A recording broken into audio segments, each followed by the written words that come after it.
All right. ECW Holiday Hell 1995. Rounding out 1995 on our schedule Yes, is from this the ECW event. the Lost Battalion Hall in Queens, New York, December 29th, 1995. So a couple days before the new year. Yeah. And from what I heard with some of the promos and Paulie in the beginning of the event, this was ECW's first show in New York.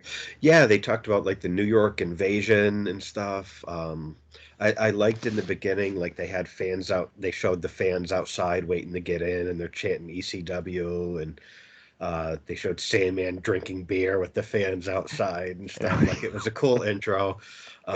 There's just like a vibe to these ECW shows where Yeah. like the fans are just so into it, and then Joey doing his "Oh my God" at the beginning of the show, and the chants. It's just like it just feels different, Yeah. where it's like it really sets the tone. Where it's like a couple seconds into this, it's sort of like, yes, like this is ECW. Nothing feels quite like it. Yeah. No, they were definitely unique.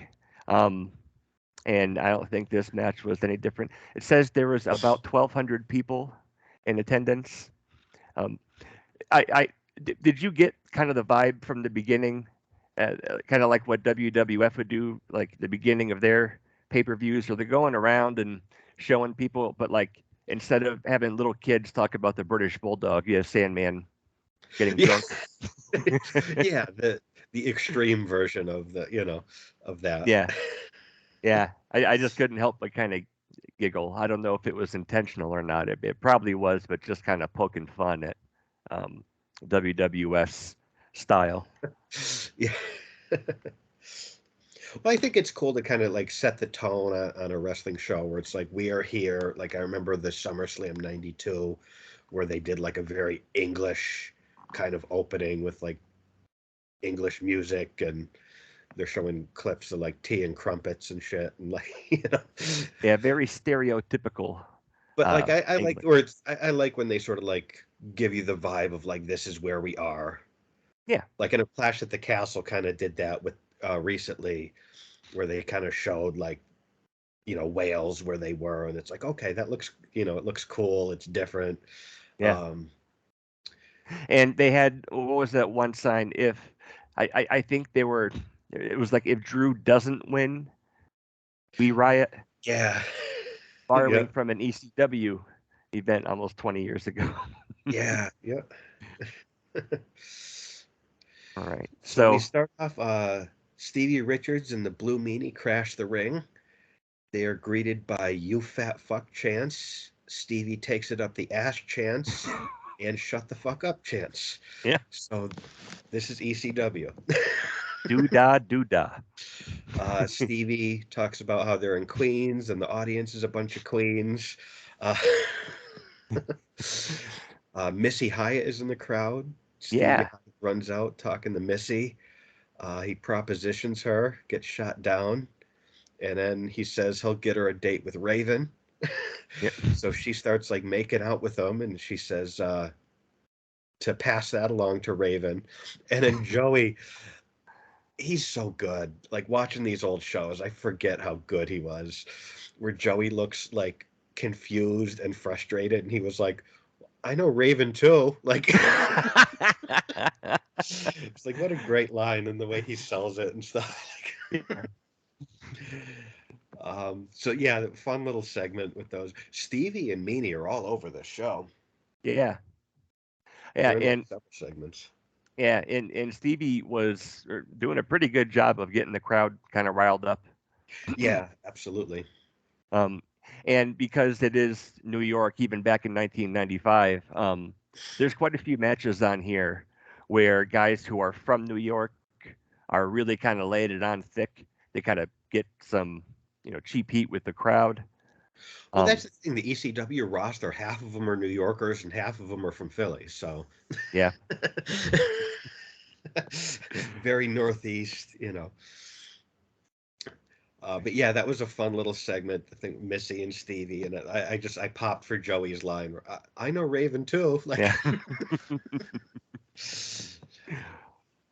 Our first match, we have Nakagawa, who I'm not familiar with, Okay. versus Taz, accompanied by Bill Alfonso. I loved Fonzie as a manager, and I like how he was paired with people that it didn't seem like a natural fit, but it worked. Well, and outside of Taz and Sabu and RVD, was he paired up with anybody I else? don't believe so, because it was him and Taz, and then him and Taz were feuding, and Fonzie fucked over Taz and went with Sabu, and then Yeah, Sabu and Van Dam teamed up. But it's just funny because it was like guys you wouldn't really picture it. Like if you just the visual of Fonzie with these guys, you wouldn't picture it, but it worked. And like I always liked Fonzie as a manager, and I liked his promos, and he yep, was just like I swear he was like coked up or yeah. Boy, was very he. caffeined up or something. He was on uppers, something because he had energy, man. He did. He was jumping up and down, couldn't Spitting all over stand the still. place whenever he talked. Like, Yeah, yeah. He was definitely amped. yeah. Um, my first note was so Joel Gertner's the ring announcer. He looked so young here. He looked I like a know. baby. Yeah, I I heard the voice, and Joel's voice is very unique. It's very distinct, Yeah. and so I was looking. I'm like, that can't be Joel Gertner. Yeah, Like, I know. Well, first of all, like I'm not used to seeing him because I love when Joel Gertner like a little later on, he would have the neck brace and the bow tie, and he would have like his fat hairy gut hanging out, and then he'd do like especially with the Dudleys. I loved when he would do his little like dirty limericks and stuff. Like it was yeah, so good. Some of the stuff he came up with. Um, but yeah, I mean, I like he's got a great voice. He's a good ring announcer, but I was just he was so young here. yeah, yeah. Looking at him, and I don't know what happened to him. Years later, he Yeah, I'm was not sure. young, trim, and then it's like in like a couple years, he hit middle age really quick. I don't know. Yeah. Um, yeah, so Nakagawa, I don't know much about him, but he came out. He looked like a serious competitor. He looked like he was in shape, um, athletic and stuff. He comes out. Uh, Fonzie slaps him, Yeah, uh, and then Nakagawa slaps Taz, yeah. That's not gonna proceeds to work. just decimate Nakagawa with a bunch of takedowns, stiff strikes, vicious suplexes. His suplexes looked so dangerous to take. The way Yeah, he'd like, because everyone always landed on their head and neck in weird angles, and I mean, it looked good. I wouldn't want to take them, but they looked, as a viewer, they looked yeah. You, vicious. you can definitely see the influence. His judo training uh, Yeah, kind of had on there because they did look vicious, but he was always spot on. If you were big, he would still dump you. If you were little, he'd you know, chuck you over the ropes. Like he was always he was the first mayor of Suplex City. yeah, and we've talked before about how Taz was very much ahead of his time with this, along with I think the Steiners with that kind of style. Yeah, Um, but yeah, Taz, I mean, even, him wrestling Bam Bam Bigelow, he would still do those takedowns, the judo throws and shit, like no matter yeah, how big you were. Um, you know, Taz kind of kept that same style. And, I know there's been a lot of talk about how horrible he was in the locker room because he believed his hype and stuff. But, the shit he did on camera looked great. yeah. And he did pretty well going from the caveman gimmick. Yeah. Um, and so that's kind of like the thought I had. Like this match was only a couple minutes long. It was Yeah. a very impressive outing for Yeah. Taz, and I kind of wondered if this match was kind of designed and built to make sure that he can shed off all of that, Flintstone stuff that he was doing before.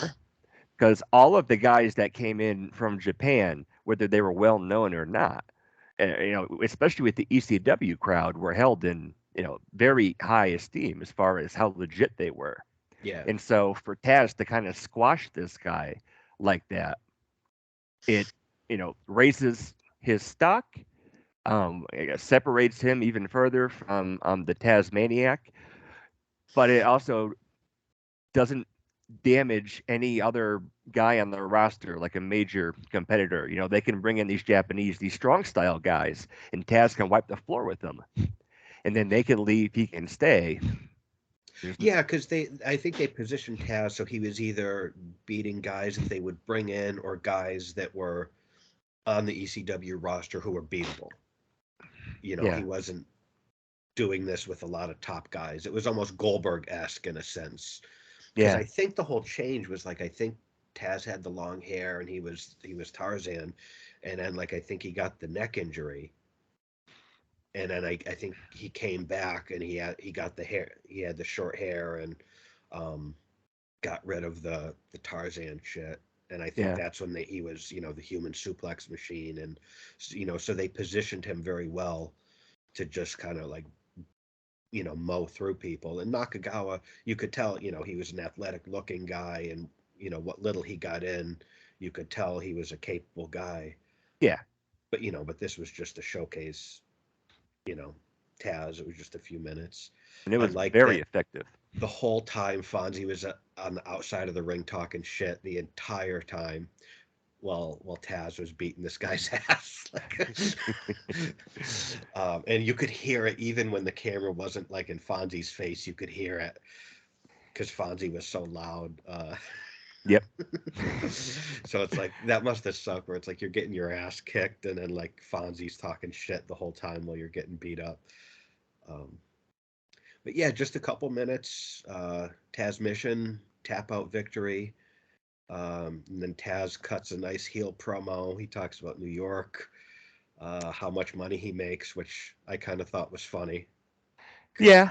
I don't think he was making that much. No, no. I think there was nothing from that little line that was even remotely true. Right. Yeah. But yeah, he bragged about how much money he makes, and then yeah, he called Sabu a pussy. Said Sabu's afraid of him.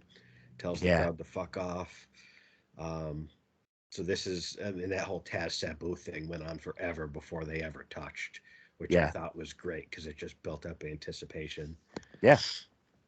But yeah, as a very big Taz fan, back in right around this time, I loved the match. There wasn't a whole lot to it. It looked like that guy was there to get squashed. He Yep. was squashed.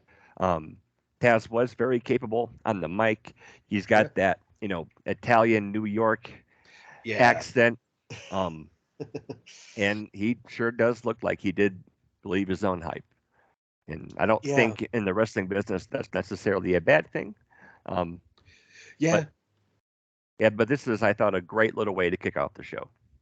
Yeah. It did Taz a lot of favors, made him look good. And then, yeah, the whole thing with calling Sabu a pussy and Yeah, getting heat with the New York crowd, it did its job. Nice opener. yeah,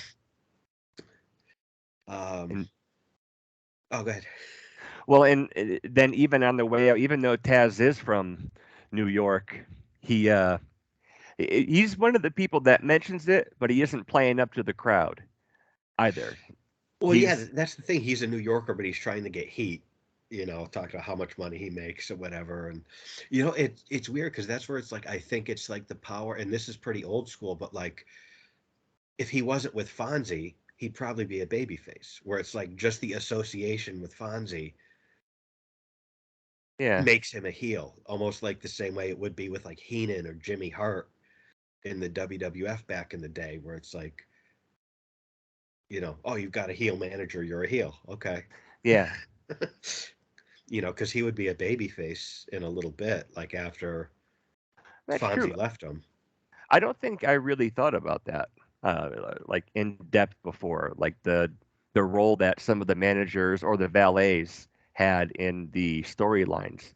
Yeah, because Because Fonzie had a lot of heat. Like if you recall the last ECW show we covered, where he ruined several of the matches by yeah, coming out and flaunting his authority and stuff like that. So, Fonzie did have a lot of heat. So Taz by association, And then with like, the good promos that he was cutting, like he was a good heel here. But I think Yep. Fonzie had a lot to do with that. Yep. Because Fonzie was also very effective at riling up a crowd. Yeah. But yeah, Taz wins. Kata Hajime, couple Yep. minutes. Great outing. Taz looked great. Guy Yep. got squashed. Yeah. Good. Good shit. Yeah. So then up next we have JT Smith versus the Shah. I love JT Smith doing the Italian stallion gimmick. Yes. He seemed like he had a lot of fun with it, with his little gestures and stuff. Like it was so much fun. And then, Joey sold it on commentary that it just irritated him. Yeah. Um, it's just a lot of fun. Yeah. Well, and he said he asked Gertner to say that he was from the Italian section of New York. Yeah, with a big shit-eating grin on his face when Gertner announced it. Like, Yeah. it's funny because Gertner, I don't think, got through his announcements for anyone on this show without being corrected. Like, everyone went to Gertner and corrected him on something or told him to say something uh, apart from what he was going to say. Yeah. They did a good job with that. But I just like, he just seemed like he had so much fun with it. I always enjoyed him being the Italian stallion. Yep. Yeah. I wonder if that was kind of born out of this event. 'Cause I'm not super familiar with JT Smith at all, and so I I don't know. don't know the origin of it. Um, I know they would continue like with when they started doing the full-blooded Italians thing, and they would have people coming into the group who were clearly not Italian. And I know Joey Styles always sold it, like Tracy Smothers and stuff is a full-blooded Italian. Yeah.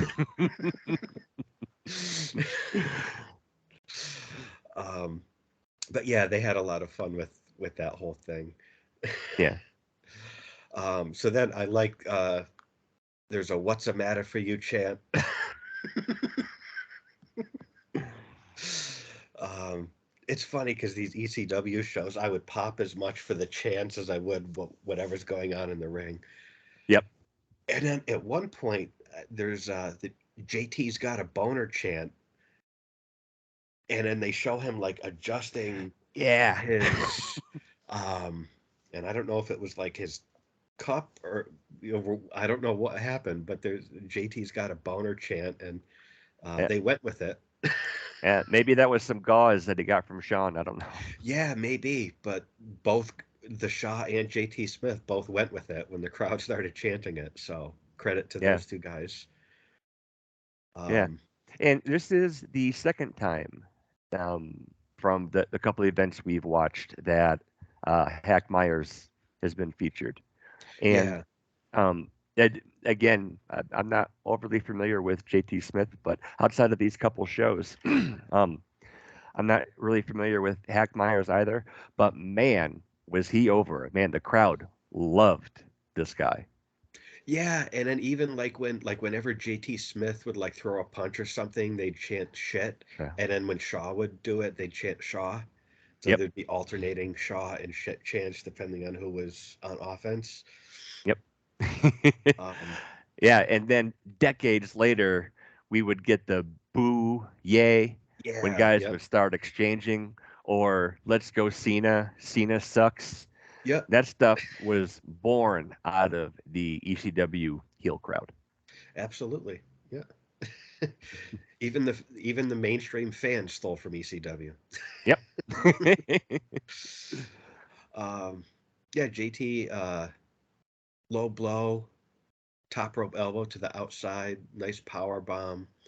Um, and then there's like he slipped off the top, like slipped because it looked like okay, here's the part where you slipped. Like it looked like Oh. it didn't look like to me. I don't have any information, but it looked like he was supposed to slip to me. Oh.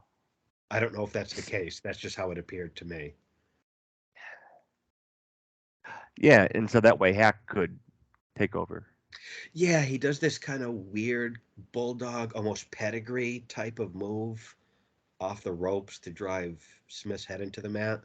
Yeah. I'd never seen that move before. It looked like a Yeah, and I didn't really think about that, but Yeah, I eh, mean, it looked okay, yeah, but just yeah, I'd never seen it quite before. But that's how he gets the 3 count, and so Shaw wins the match.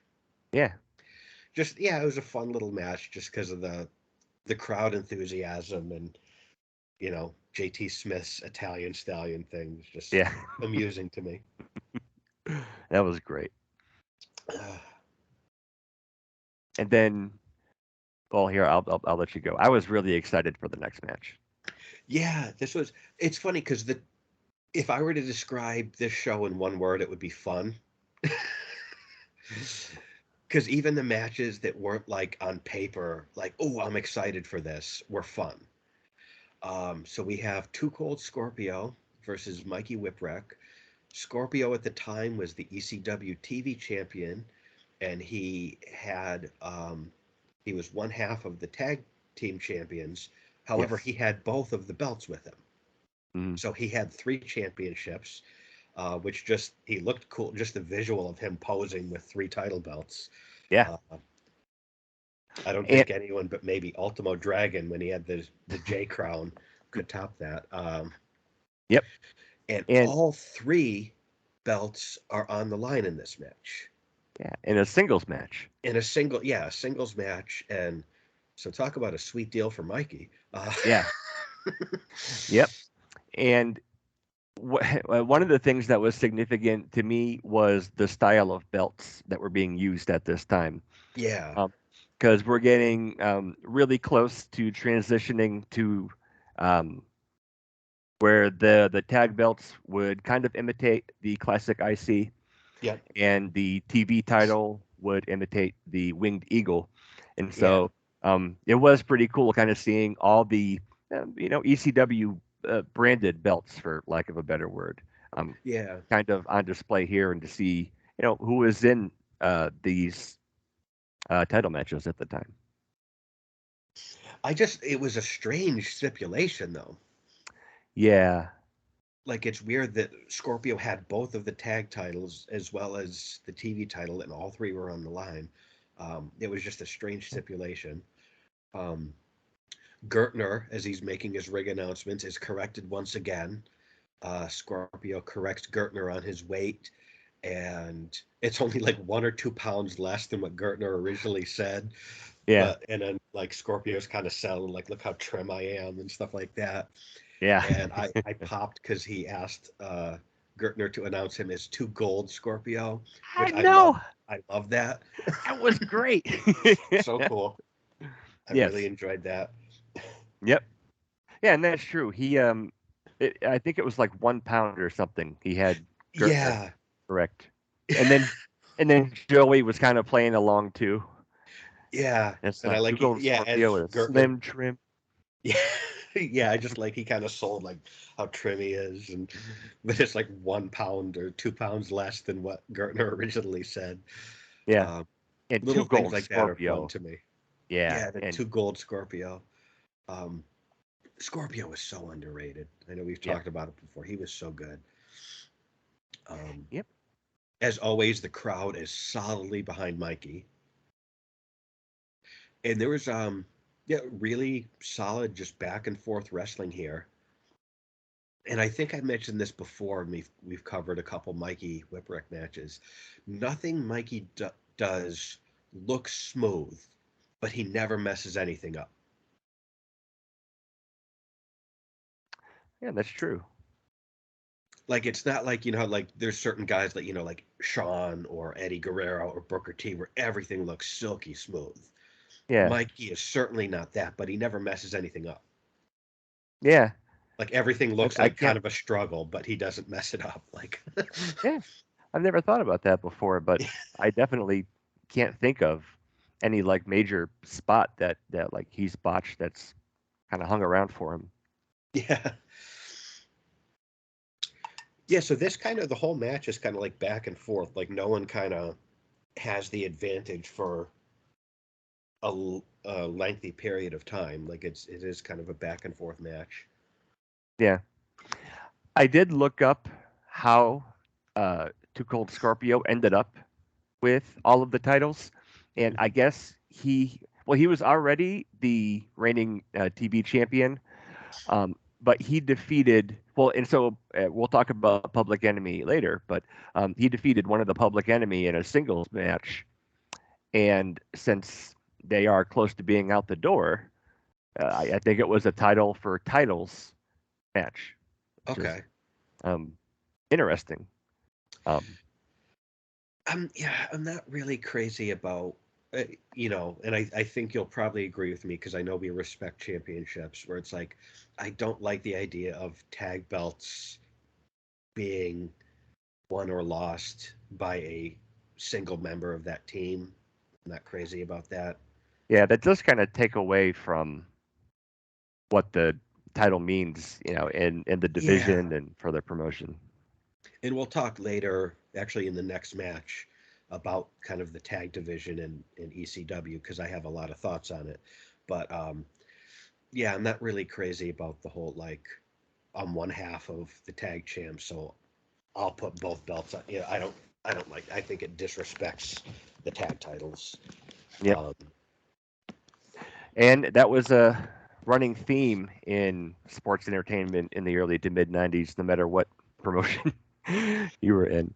yeah, Because again, there are options, and Public Enemy was, I don't know. I agree. I don't know if it was, really damaging to any of the tag teams in there, but it would have been cool to, especially since they're going to be in a tag team match later.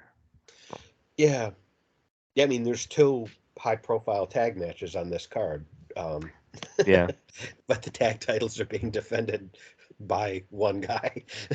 yeah, A bit twice. strange, but yeah, When he won them and then when he lost them. So, yeah. but It's yeah, weird. Yeah, he had a run with the tag titles by himself. Is basically what you're saying. yeah, He won them he alone sure and did. lost them alone. Okay. From what I understand, yeah, yeah. This I was excited for this match. When Yeah, they came out, for whatever uh, title or gimmicky title stipulation they had attached to it. Um, Matches like this are always a treat. yeah. So Scorpio kicks Mikey in the balls pretty hard, and Yeah, then he does this like it looks like he's going for a suplex, but then he turns it into a power bomb. I thought that was cool as hell. yeah, He was really innovative. Like he did a lot of cool shit that you didn't see other people do. yeah, So then we and see a bunch of him stopping the count. Like at this point, Scorpio is in the driver's seat and he has Mikey beat for pretty much the rest of the match. And then he'll go to pin him and then he'll pull him up at one or pull him up at two. Um, and then just kick his ass some more. like what we He's, saw at Survivor Series. and that always works out 100% when you have someone beat and then pull them up before the three count. That historically works 100% of the time. Every single time. Yep. So yeah, so it's just kind of a lot of just kick his ass, have him beat, pull him up. He hits a tombstone. Really great moonsault. Very much, Yeah, I think, kind of Kurt Angle might have stole the Too Cool Scorpio moonsault, where they just seem to hang in the air, like just gravity changes once they leave the top rope. Like, like and perfect form every yeah, they time. just float down. They get super high up and then just float down. Those are the only two guys whose moonsaults look like that. Yep. And I've never seen either of them uh, perform moonsault differently or, um, pull like a Brock Lesnar, where they really that was a shooting star press. Yeah, But I no, think a moonsault is certainly a safer move than a shooting star press. So, yeah, but you're right. Both Scorpio and Angle do have that same form when they perform it, um, yeah, and they are bigger guys to be pulling off moves like this. yeah. Like I think Scorpio especially had more weight on him because Angle was very lean and Scorpio had a bit more meat on him. Mm, But I mean, he just was so smooth with his high flying stuff for a guy his size. yeah, Um, so yeah, Tombstone, Moonsault, pulls him up at one, power bomb, backflip leg drop, pulls Mikey up at two.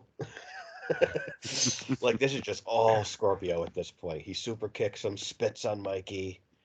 That's right, he did. Yeah, Uh, he goes up top again. That's the thing too with Scorpio is like, that's the thing about like his matches that are exciting is he would, do the little thing like, okay, I'm going up to do something, but he had so much top rope offense, you never know what he was going to do. yeah, It's not like he had one move up there. Like there was like 20 different things he could do from the top, so you never knew what you were going to get, which I like that about Scorp's matches. yeah.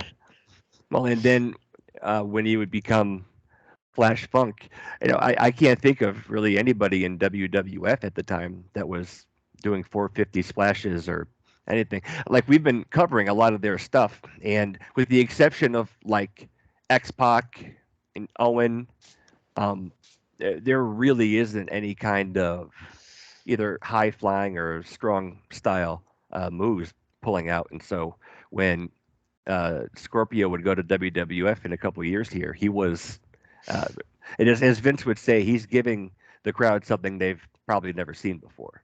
That was such a missed opportunity. Flash Funk could have been so much more in that era. Yep. Mero, to his credit, Mero, Yeah. was a good high flyer in that Yeah. era as well.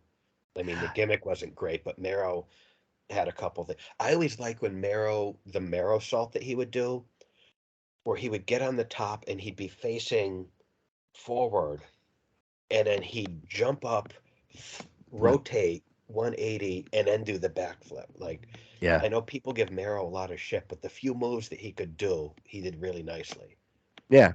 I always, I, I guess I kind of liked his boxer gimmick more, which is when he started to do less innovative stuff, I guess.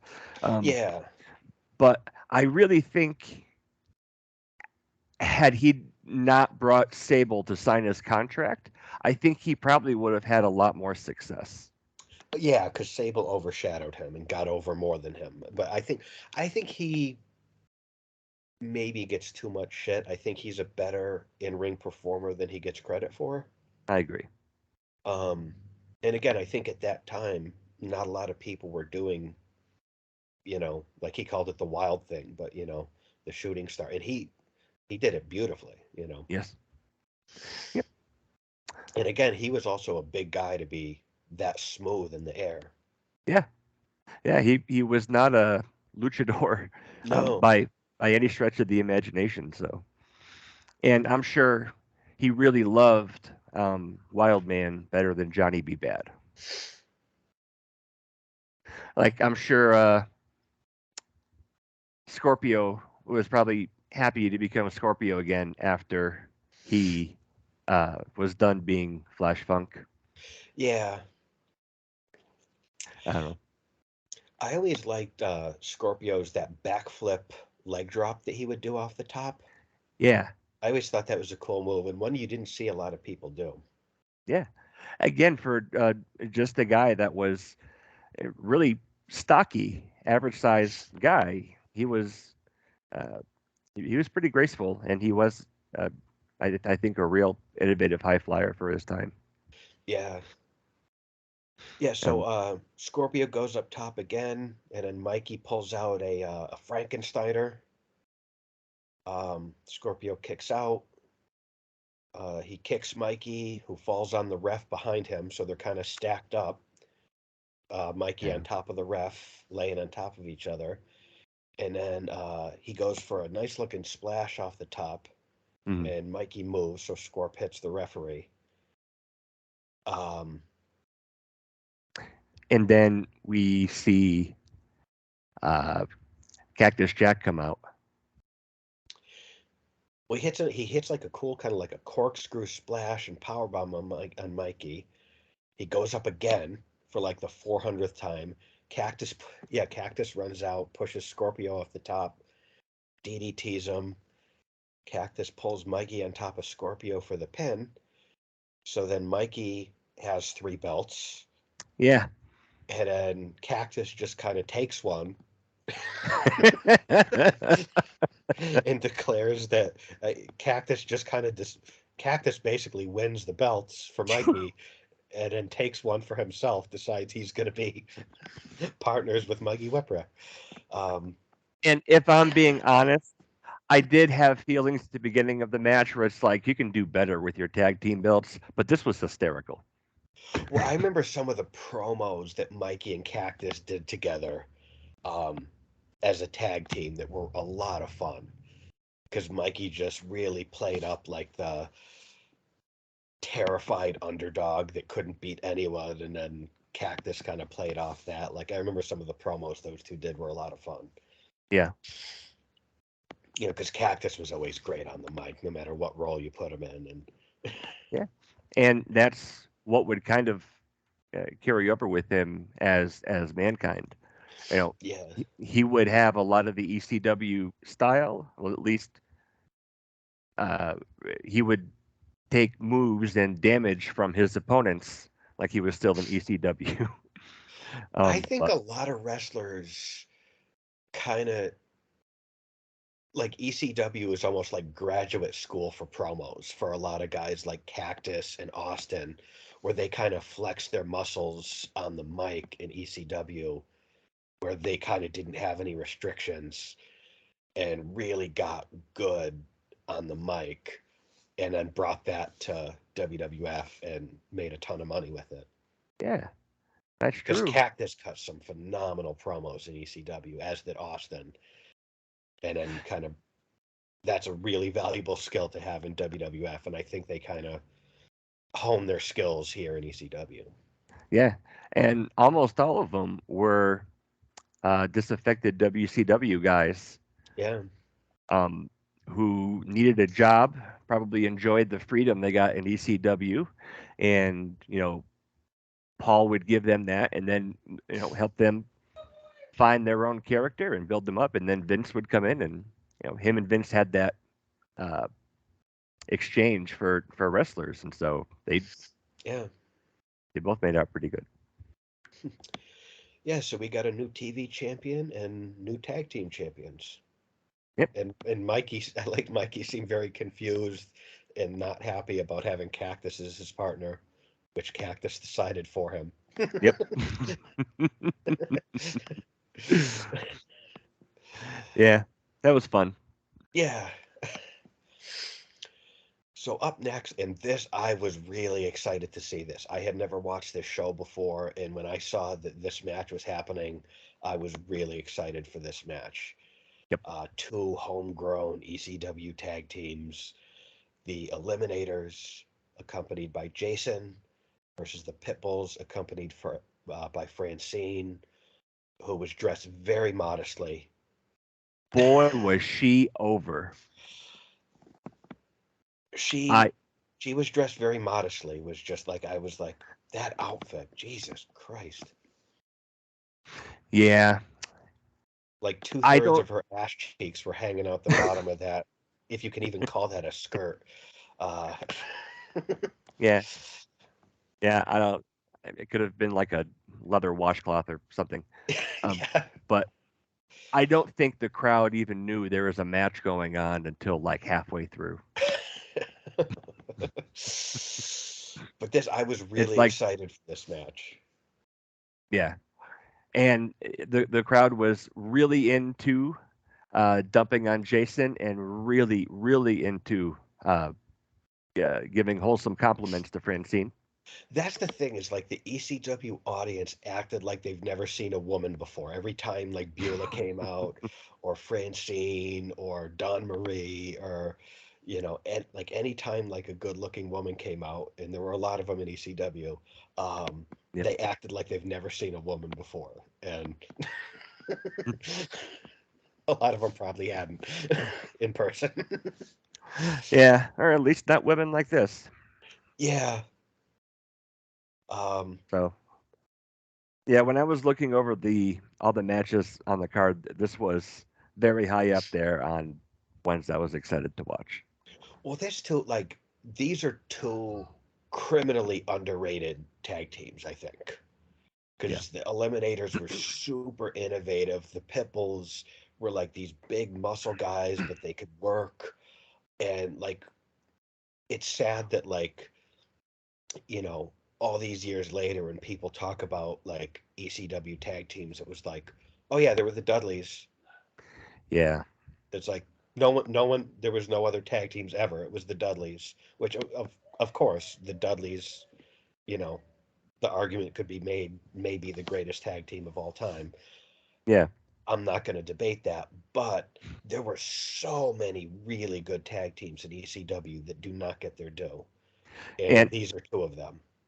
I think it's that thought to where it's like, why is Mikey Whipwreck the tag team champions on his own when you have this match following that?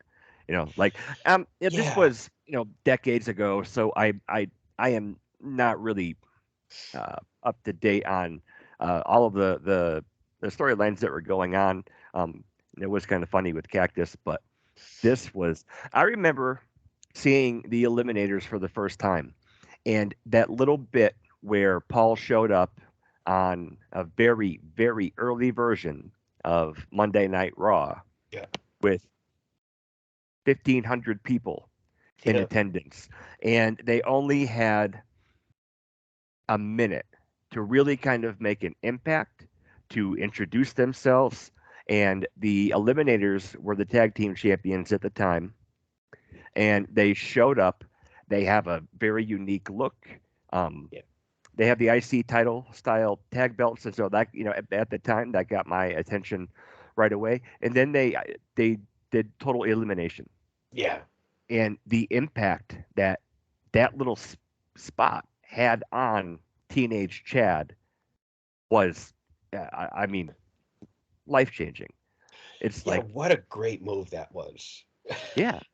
And because so, the athleticism, the timing, and the creativity to do that move successfully is so cool. Like, yeah.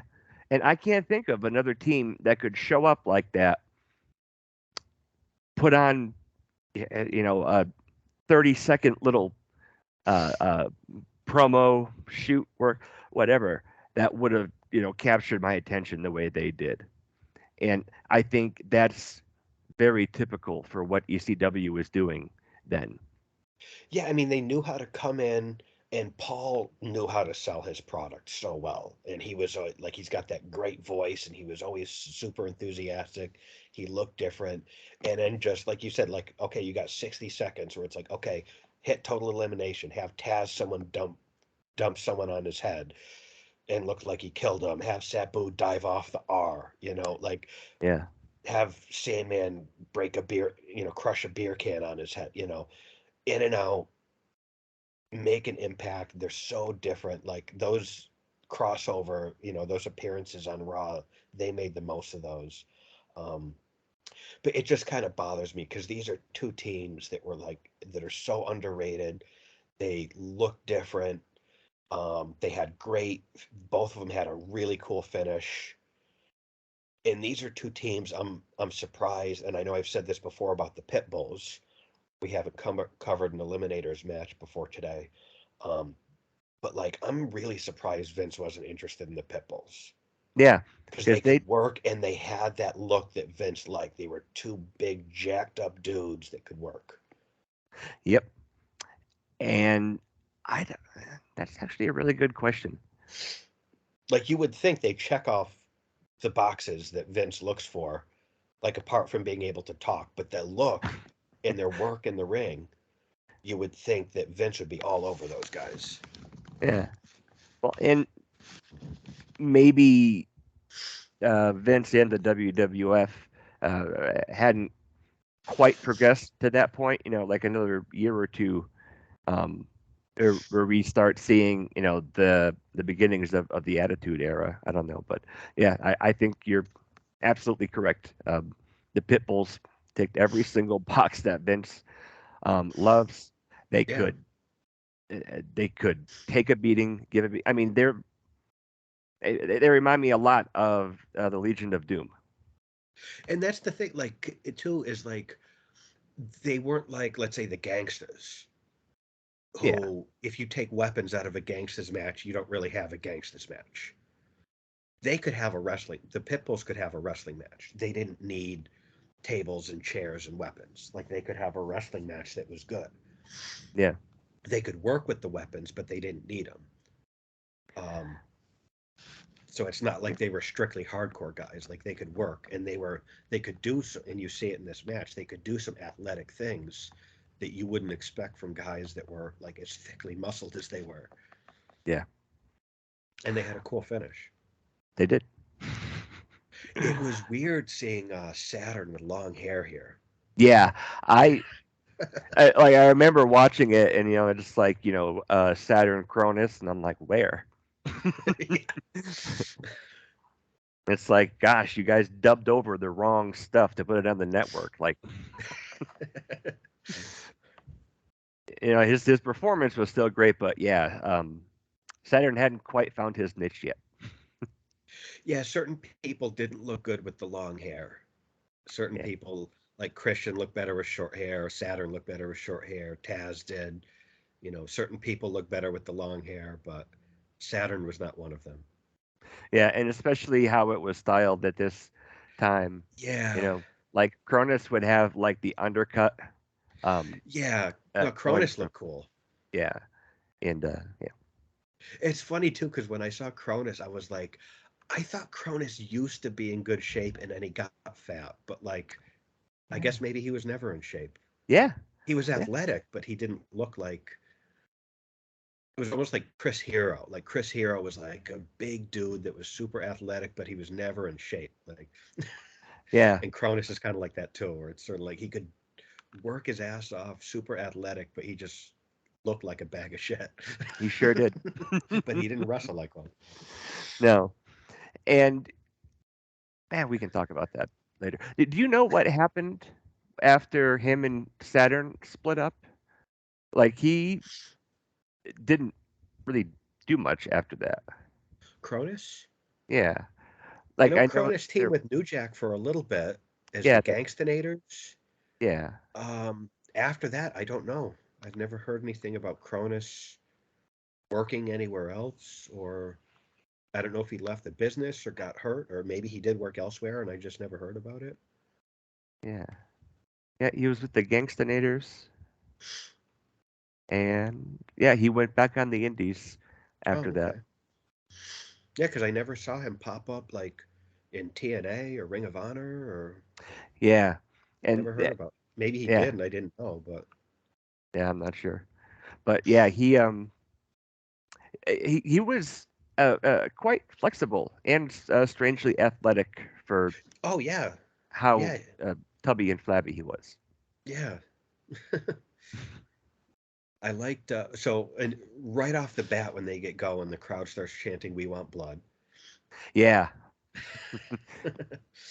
um, I liked that at one point the Pitbulls are outside the ring and Cronus boosts Saturn. He gets his arms down like with the little cradle and flips moonsaults Saturn from the inside of the ring out to the floor. yeah, I thought that was a cool spot. Um, Pitbulls take out the Eliminators and Jason with a ton of chair shots outside the ring, yeah, just and like then a ton of chair shots. yeah, and it was uh, right around this time that everybody started to get a lot of color. Yeah, everyone gets busted open. This was just like this match lived up to what like this match was what I wanted it to be when I saw this match and I imagined what it could be. It was exactly that. Like a lot of like violence, wrestling, striking, athleticism. It was like I had a good combination of everything. Like it wasn't just cracking each other over the head with weapons. Like it had a little of everything. Um, I really enjoyed this. The Eliminators had a lot of cool double team offense, which is something I always appreciate in tag teams. Mhm. Um, I like tag teams that are tag teams, not like this guy and this guy. Like, um, and these are two teams, you know.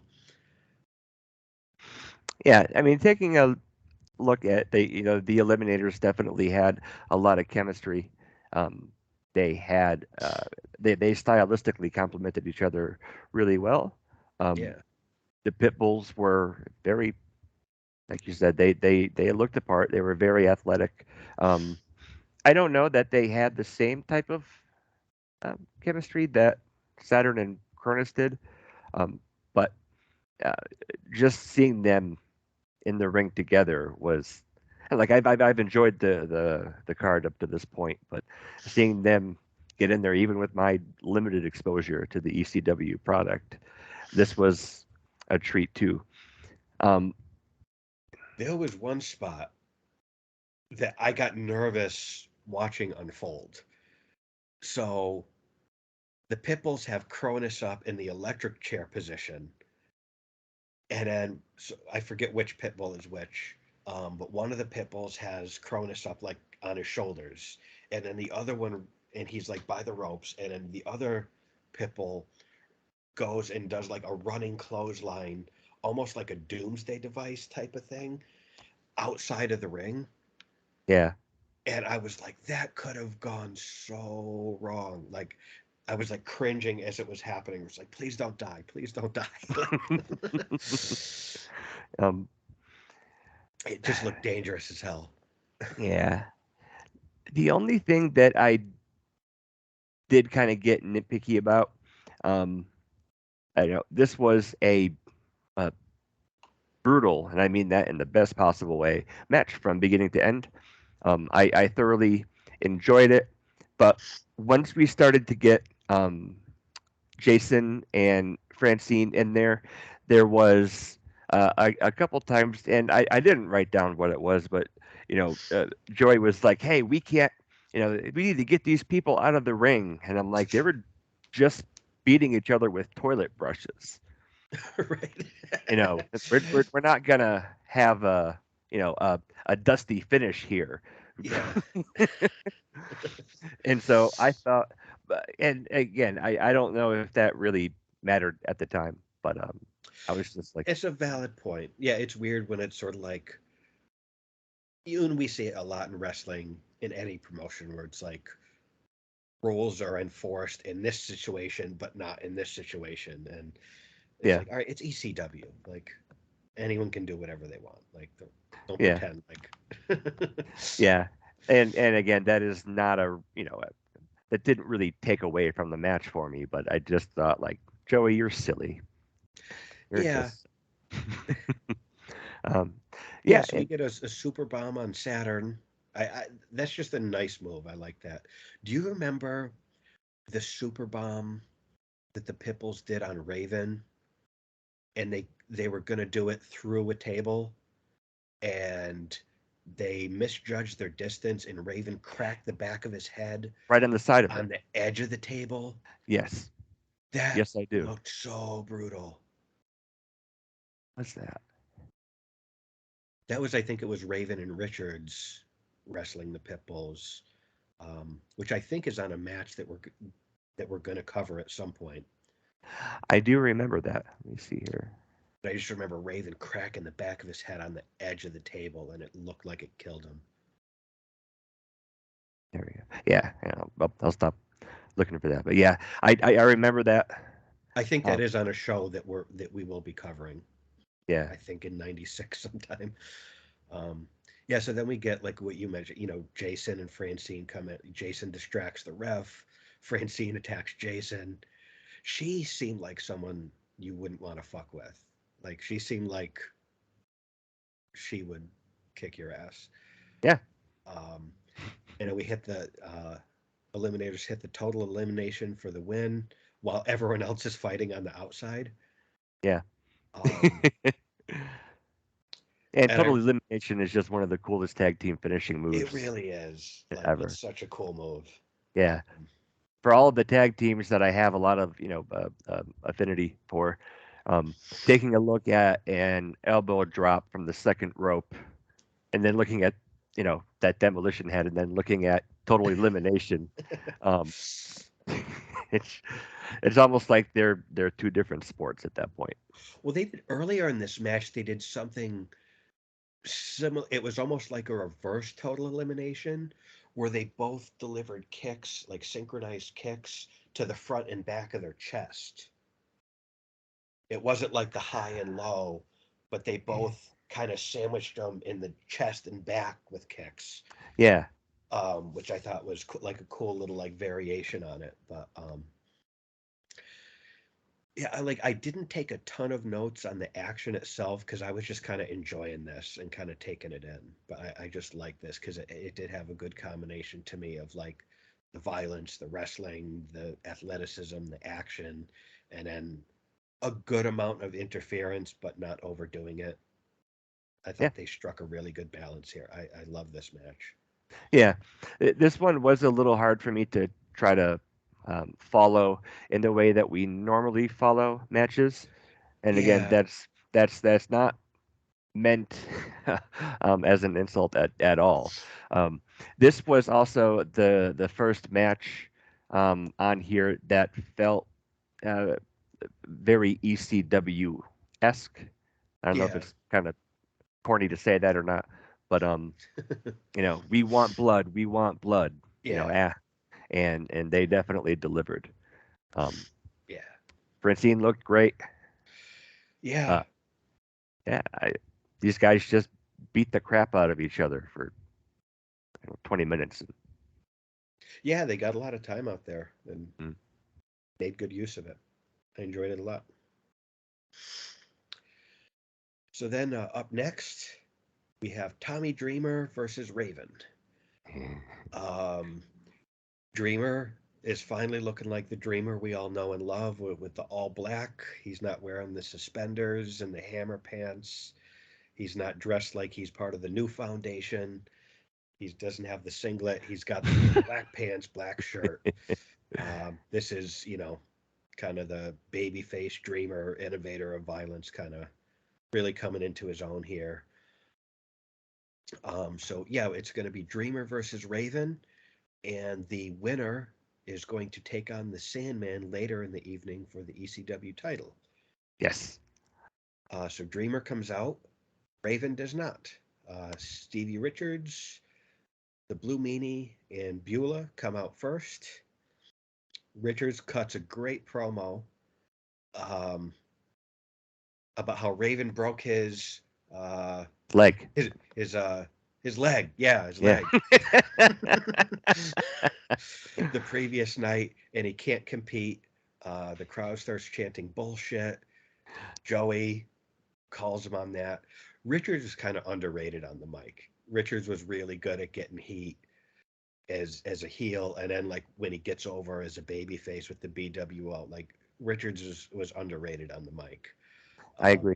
Well, him and Meanie both started off as comical sidekicks, yeah, and people like them or like Mikey Whipwreck have to work, I think, twice as hard to get over with the ECW crowd than yeah. a lot of the other guys did. But so I completely agree.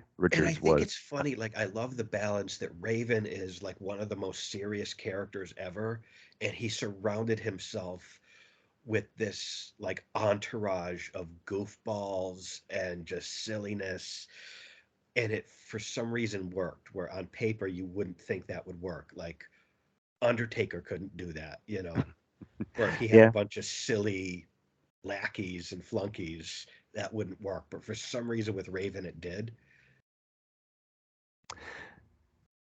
We should compare the Ministry and the Flock because there are parallels.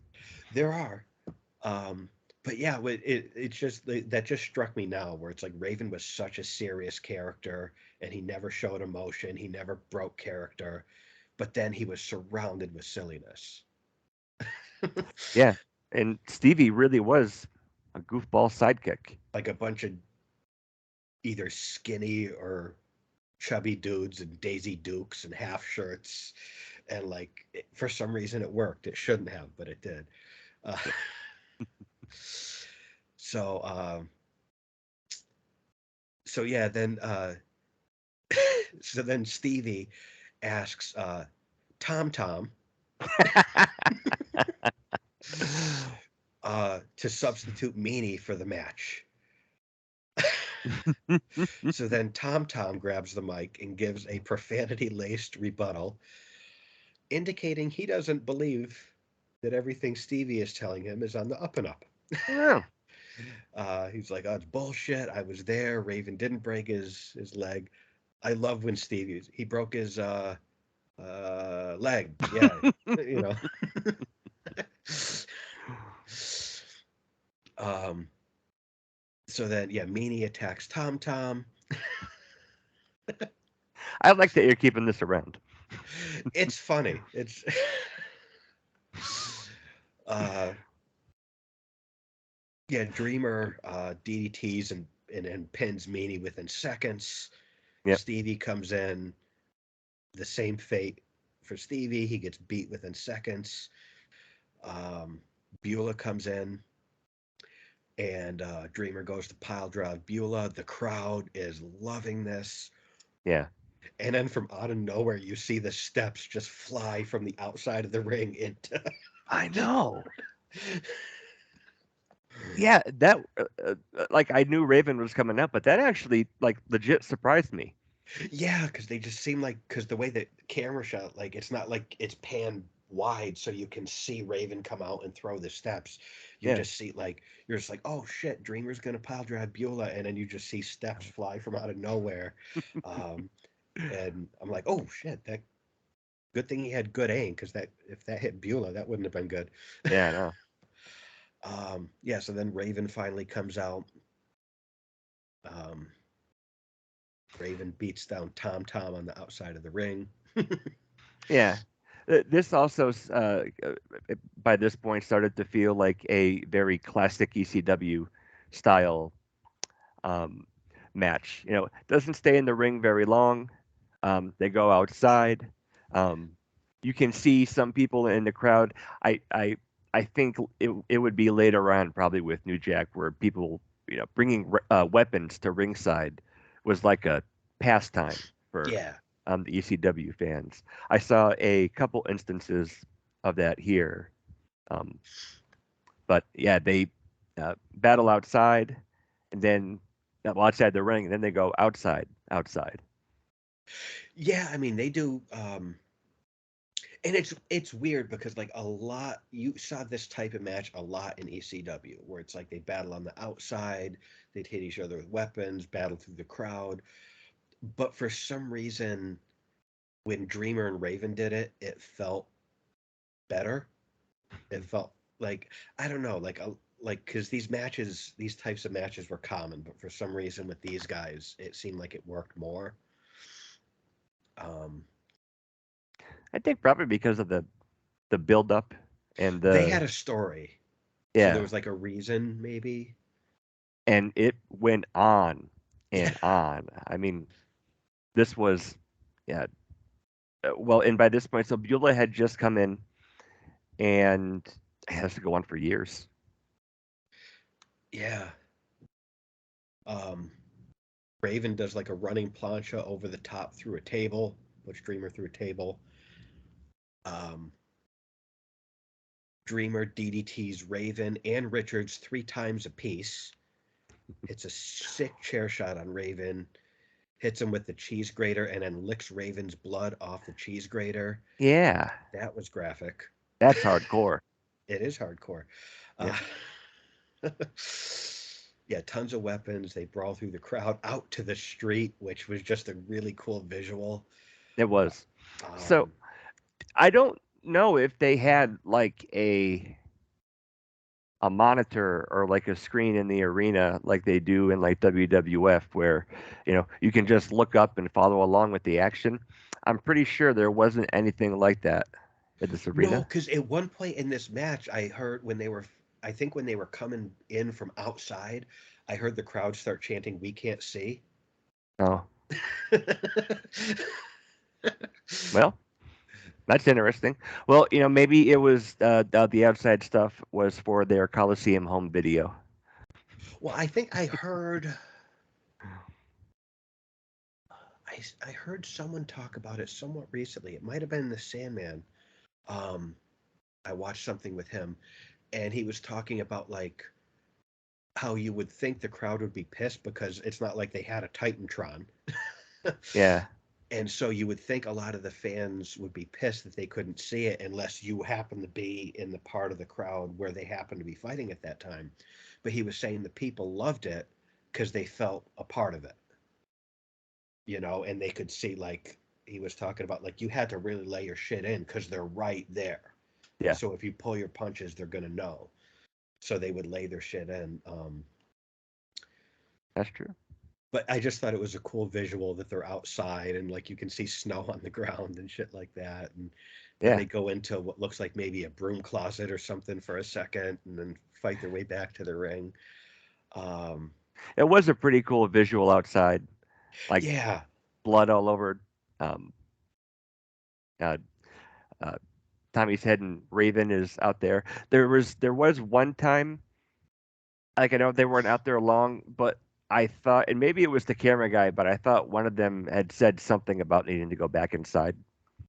Um, Oh, okay. and again, I'm not sure. I was actually trying to listen for that because they were just outside. And again, like you said, there's not like a Titantron or anything. So Yeah. That's probably why they didn't stay out there. I didn't catch that on the audio, but it wouldn't surprise me. yeah, Um, yeah. And so they come back in, and this is where, yeah. So this is where we get the table in, and Raven uh, gets put through the table, and then this is where we start to see a lot of outside interference. well, prior to that, um, I had to, Dreamer did a really nice Tito Santana, Shawn Michaels, like flying forearm.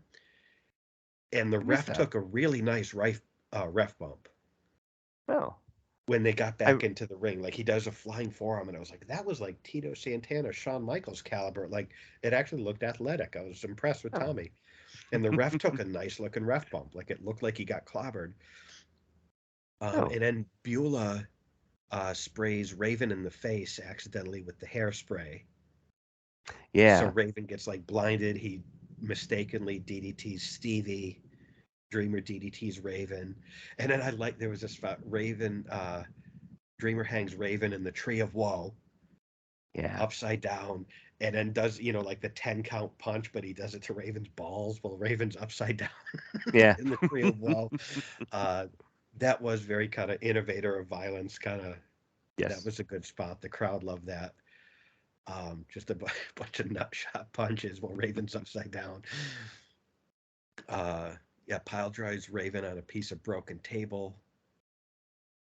Dreamer accidentally bumps the ref again, and then Mm, Raven's minions distract Tom Tom long enough for Raven to sneak in and DDT Dreamer on the chair for the win. yeah.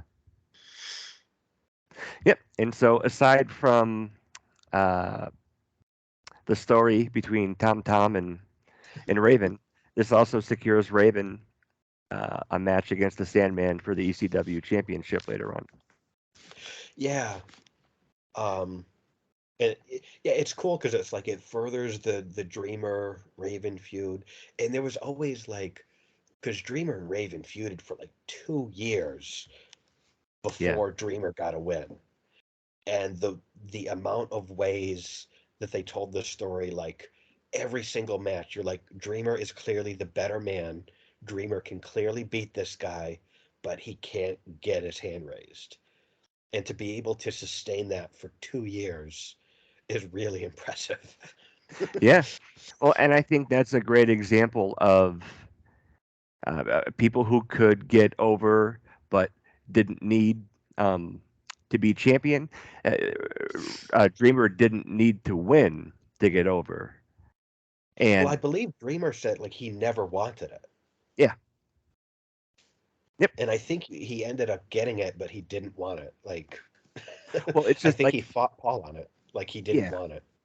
but like kind of along that same line, Dreamer didn't need to win over Raven to continue um, getting over with the crowd. Usually, if you lose back to back to back to someone, the crowd's just kind of not going to be in it anymore.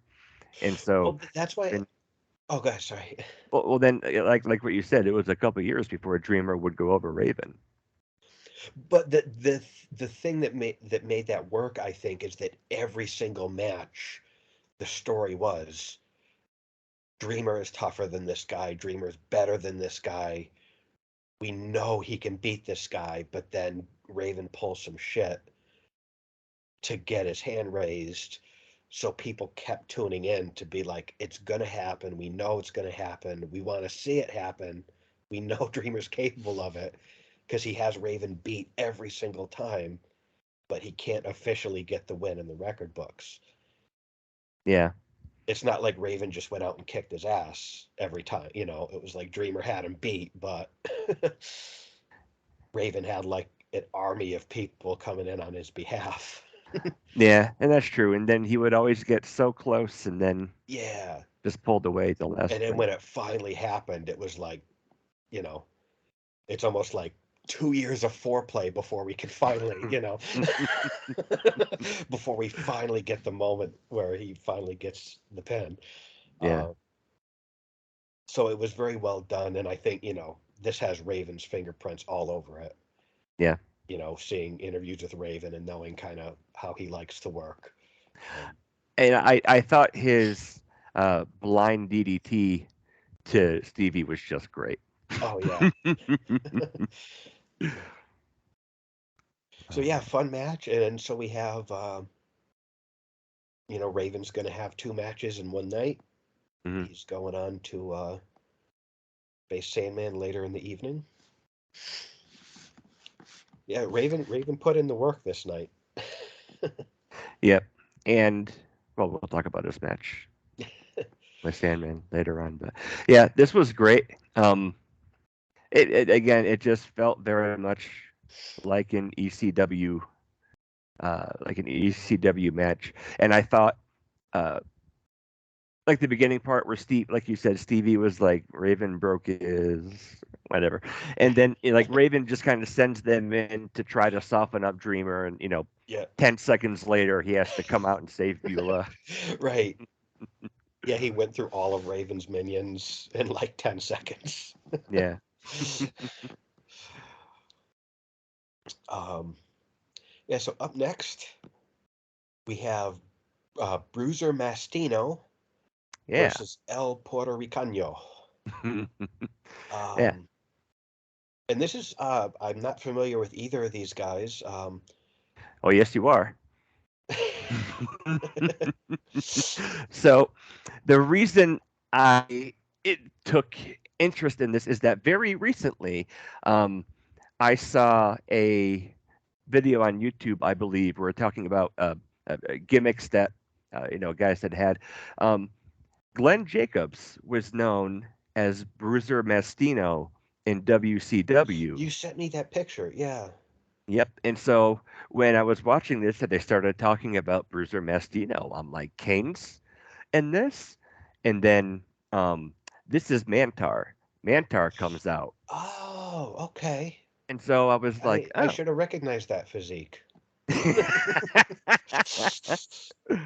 Yep. Um, but yeah, when I heard Bruiser Mastino, because it's just a couple of weeks ago that I saw that picture, and so Okay. I was like, oh, and then I had to look up, and it's like, yeah, that is Mantar. Okay. Yeah. That's sad that Bruiser Mastino is the better of those two gimmicks. Uh, Yeah. this was better than it should have been to me. I Yeah. I expected this to be like, oh, I hope it's short, but this was kind of fun. Like it was a good kind of like big man, little man. They played off that really well. Um, Yeah. the so right off the bat, the crowd starts chanting "Beefsteak Charlie," um, Yeah. I and then one of my favorite chants that I've ever heard.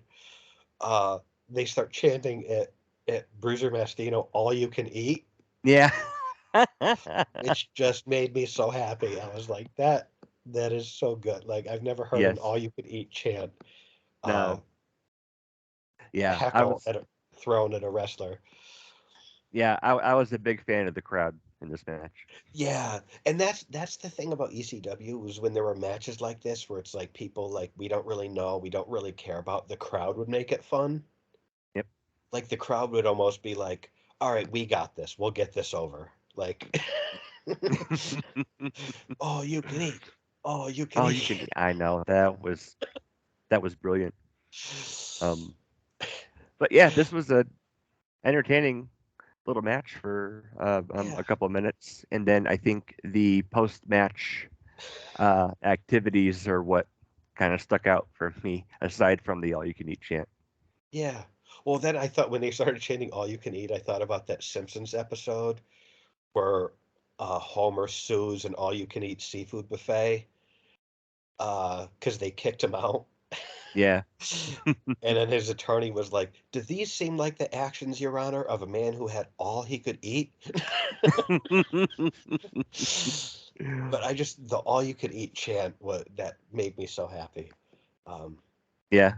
but yeah, Mastino wins with like a big slam for the win. I thought it was like a decent match for what it was. Um, Mastino just like beats on the kid after after he gets the victory. Um, and ECW's got a smart crowd. They Yep. start chanting 911, Yep. and 911 comes out, and it's a cool visual seeing these two big dudes face off. Yeah.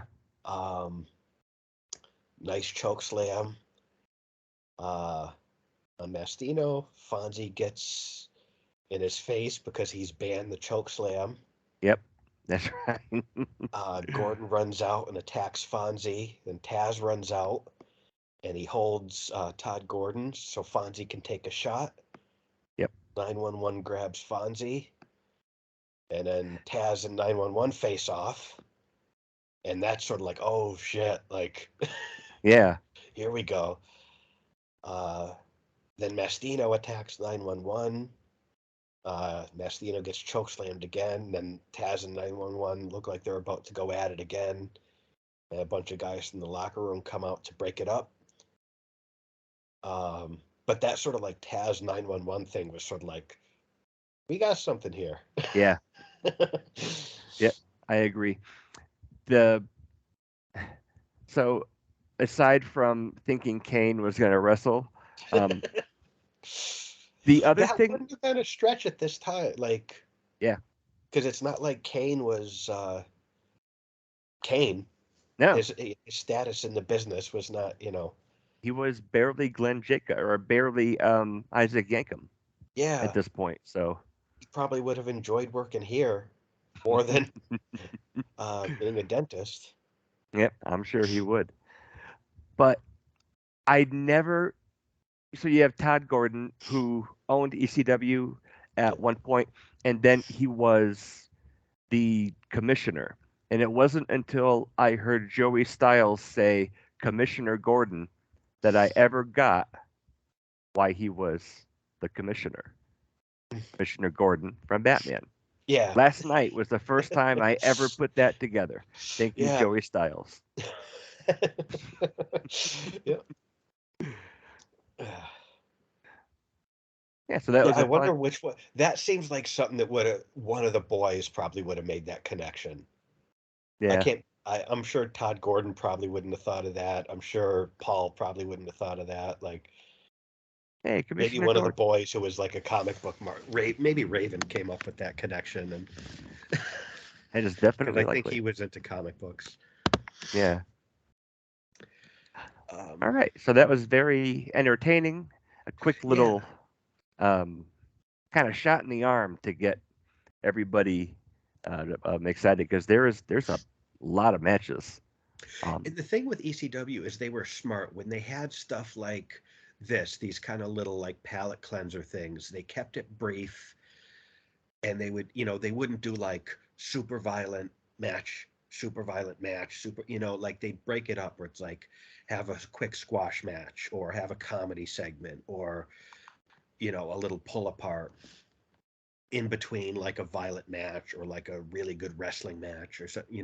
They would break it up, and then with stuff like this they kept it short. They didn't have it go on long. um So they were smart with the way they program stuff like this. Yep, I agree.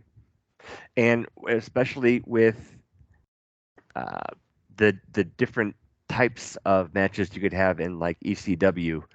Um, like with Dreamer and Raven, if you were to watch like the Scorpio Whipwreck match, it's just two very different energies, two very Oh yeah. different mindsets for those. And so, like you said, these little palate cleanser matches are necessary and really effective. I enjoyed this, especially the post match activities, probably more than I did the actual match. Yeah. So then so yeah, everybody clears out um after the little pull aparts and stuff like that. Everyone clears out, but Meanie, Richards, and um, and then they have Sign Guy Dudley and Dances with Dudley's in the ring. I was excited to see this really early incarnation of the Dudleys. Yeah, so then like Meanie and Richards are kind of having like a little dance party, which is just entertaining. Like It sure and was. Richards were just entertaining. Um, so yeah, they're kind of having a little dance party. Then Bubba and Big Dick come out, and then Bubba's like dancing in Meanie's face. It was fun. I forgot that like I hadn't seen kind of any of like Bubba's dancing in a while. It's like he can move for a big fella. Yeah. And I actually had forgotten that part of his gimmick was, he was stuttering. And he had a much different character back then when he was part of the Dudley clan. So, Yeah, there was like a lot of Sandman and Dreamer. There was certainly an evolution to the Dudleys for yeah. sure. Yeah. Um, so yeah, Bubba dances for quite a while. Yeah. Stevie says that he and Raven are not happy because the Dudleys at this point were kind of under that Raven umbrella. Um, Yeah. and And yeah, Bubba stutters his name. Stevie slaps him, and then they say Bubba is fired if he can't beat the Meanie. So this is technically Meanie's second match of the night. He went about 5 seconds with Dreamer. yeah. And that's the thing too. Like, uh, there was at one point, I can't remember what exactly was happening, but Joey was kind of being very sympathetic for Bubba. It's like, why don't you want to let him dance? And it was just so out of touch for Bubba Ray Dudley or Bully Ray or something like that. Yeah, but this is what he was at that point. Yep. The glasses with the tape and the tie dye and the dancing and the stuttering.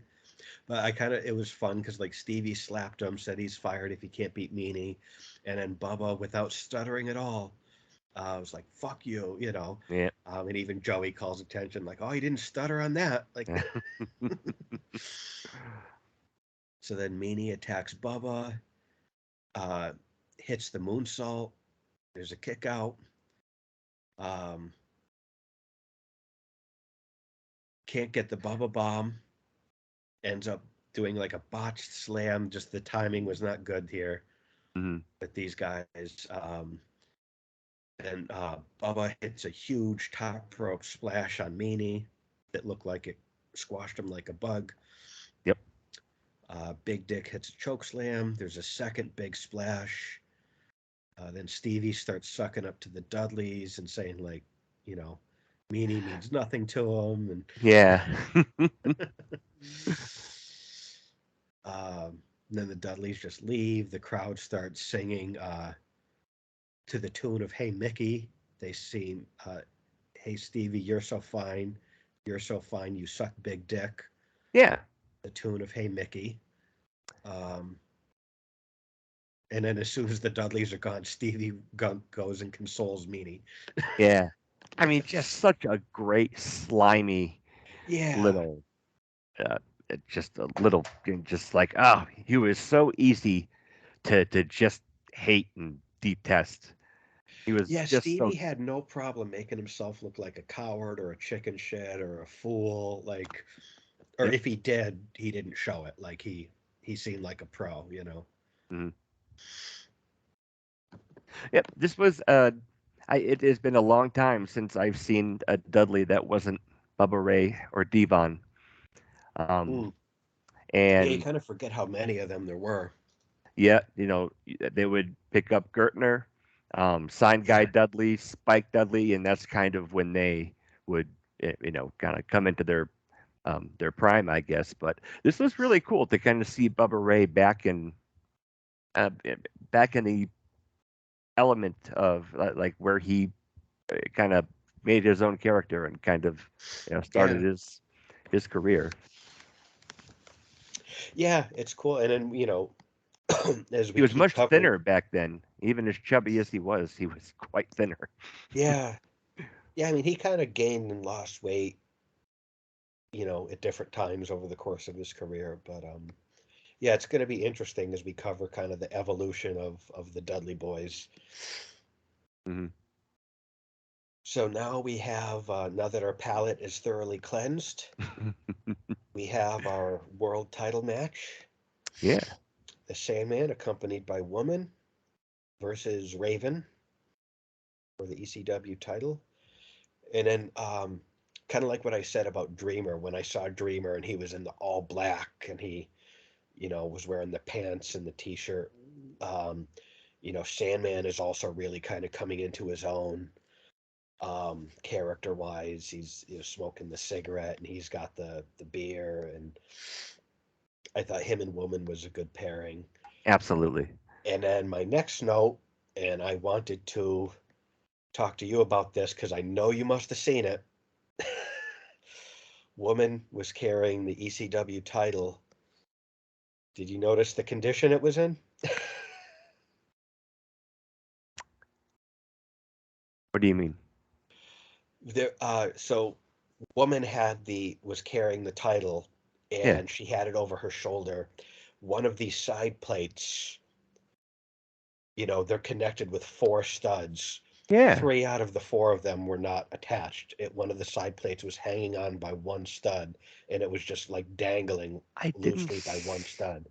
I didn't see that. And you could see the holes where the Man. other three studs were supposed to be. And I was like, Oh, Chad is going to be all over this. bad Chad. Very bad Chad. Yeah, it looked very worn out, but it was, yeah, one of the side plates was Oh, just dangling loosely by one stud. Um, oh. Yeah, I was definitely watching, but I didn't. I was watching it on my phone while I oh, took okay. notes because my computer's um, hooked up to my TV. Yeah, so maybe that's why. But I should have paid more Oh, attention. okay. Yeah, My but I just apologies. figured it was almost like an embarrassment that that's your world title Yeah, in that condition. Um, and it was yeah. funny, just last night, or I was listening to a thing with Raven and Sandman together, like a shoot interview. I sent you the link to it, and Sandman was talking about how at one point, and it might have been around this time, he was the ECW champion, and his kids were like coloring with crayons on the title and like gluing sequins onto it and shit. And he was saying that they had to get a new belt shortly thereafter. That was because of him. Well, it probably was because of the condition it was in anyway, because it was like, because the way the camera shot it, because they want to get some close-ups of Woman, and she had it right there draped over her shoulder, and you can see the title was like, the side plate was like overlapping the second side plate because it was just dangling by one stud. So it needed to be Gotcha. replaced anyway, but it was like, oh, this is shameful that that's your world title. Yeah, and San, so you were talking about how there was a good evolution of like Tommy Dreamer's character and Sandman as well. The didn't you had pants like that at one point, and then you had the Sandman shirt. I had, and I wish I had had the first Sandman shirt. The one I had, it was a white T-shirt, and it was the Sandman Blood, Sweat, and Beers, and it looked like the Budweiser logo. Yeah, So it was one that would come out a couple years later. It wasn't the original Sandman shirt. Um, but yeah, the one I had, it was a white T-shirt, and it looked like like the Budweiser logo. yeah. It was a cool shirt. I wish I still had it. Well, and I was just thinking about last night the the style that he would end up with. Like I've only seen pictures of like the Sandman Surfer. We saw him in one of those kind of outfits, but Yeah. looking at what he would wear for the rest of his ACW career, I don't know what I think his character should wear, but it does just seem kind of odd that he's got like these, I don't know, almost like MC Hammer kind of Well, it's like like the really Zubaz pants, comfy. basically. Like Yeah, they were kind of like Zubaz with the sneakers, and then like very comfy. a little later on, he would do like the boots and the jeans with the And t-shirt, and that's when he started getting like really fat. and And then I then think later on he just went like black pants, black shirt, and he that's when he started to get in pretty decent shape for him. And he yeah, kind of and had then some arms, and he trimmed down a bit. And yeah, and then he would just have like cut off tank tops, and he was hacked yeah, in WCW. He looked great when he yeah, was in him and WCW. Raven both got in pretty good shape when they were in WCW. Yeah. Um, but But yeah, this, I was just kind of thinking like when I think of the Sandman, this is the image I get in my head is uh, pretty much right on here. Um, yeah, like with the sneakers and like those Zubaz pants with like skulls on them and shit, yeah. and the t-shirt. And um, I did like, and Joey did play this up, that this was Raven and Sandman's first meeting. That this match here on the show was the first time they wrestled, and I'm like, oh, what will come? Because these guys would work together a lot, and there'd be crucifixions, and Yep. Raven would brainwash Sandman's wife and son, and you know, these guys would do a lot together. But yeah, this was their first meeting. Yeah. Who? When was it that Sandman was blinded? That was prior to this. Okay. Because isn't that when? Uh, was that when woman started to uh, be kind of attached to him? That happened with when he was with Woman. That was kind of, I think that was in between when he caned, did the 10 lashes on Dreamer. I Hmm. think it was shortly after that. Okay. So I think it was between, that's probably something we should have covered, because I think it was in between Dreamer getting the 10 lashes and this. But I think it was a little bit prior to this that Okay. happened. That's probably something I should have Well, found what show that was on, and covered it. well, maybe. But But I was just trying to think of that because again, ECW is starting to take shape and look like and be presented as the ECW that pops into my mind for what I watched and um, emulated and really just adored as a teenager. And so, yeah, yeah, this was a really good time for ECW. I think like 95, 96. I think the overall product was really, really good. 97. Um, yep, really good years for ECW. Um, but yeah, this is, yeah. the This was the Sandman was kind of uh, he was like the hardcore icon by this time, I yeah, would I think. think he was starting to really come into his own, as with the cigarette and the beer and the cane, and Yeah, um, he had a really cool pre-match little thing, and they would just play Olive Enter Sandman, right? He'd drink a bunch of beers and smoke a cigarette, and then get in the Yeah, and it ring would and kind of evolve with him. He'd start coming out through the crowd, and then he'd start like he'd have a bunch of when he'd have beer, a bunch of beers in his pocket, and it's like he just pulled out like his 10th beer. How many, like, he's wearing jeans. Like, how many pockets does this fucking, like, how does he yeah, have this many beers on him? It's not yeah, like Austin, where Austin had a dude throwing him beers off camera. Like, where does he keep producing these beers from? And he'd yeah. start like pouring them down people's throats in the crowd, or like, On the chest of the yeah, pouring them down women's shirts and licking the beer off their cleavage. And yeah. his entrance was one of the greatest entrances ever. Well, and then at One Night Stand, 2005, like I've heard Conrad talk with Bischoff about that. Um, Mm. and watching it where, they I'm sure the crowd was blown away that Enter Sandman actually played. And we've talked earlier about where The to find. DVD cut. Yeah. Yeah, and I only know that because I heard Bruce Pritchard talk about it, that it really wasn't that big of a deal. If they wanted to license it on the home video or whatever, they wouldn't pay that. But No. I've gone back and I can't imagine what it must have been for Conrad in that crowd to Yeah. like experience that. I think that maybe it is definitely a contender for one of my all-time favorite entrances in all of wrestling ever. Oh yeah. Even when I watch it now, I still get goosebumps. And Like, even Bischoff put it over, not being an ECW fan. When yeah, he was there in that crowd, up in that balcony, and that uh, was quite the opposite. yeah. Uh, but yeah, anyway, sorry I went on a little tangent there, but Oh no, it's that's the fun part of this, yeah, the tangents. yeah, So I did have to be a little bit of a wise ass because before the match starts, Sandman and Stevie do a bit of a beer bash kind of face off thing. And I yes. couldn't help but be like, someone else in another company would do something very similar to this, um, where Steve would be the cool guy, and then he'd have like little goofballs trying to be cool with him, drinking the beer. Mhm. Happened here first. It did.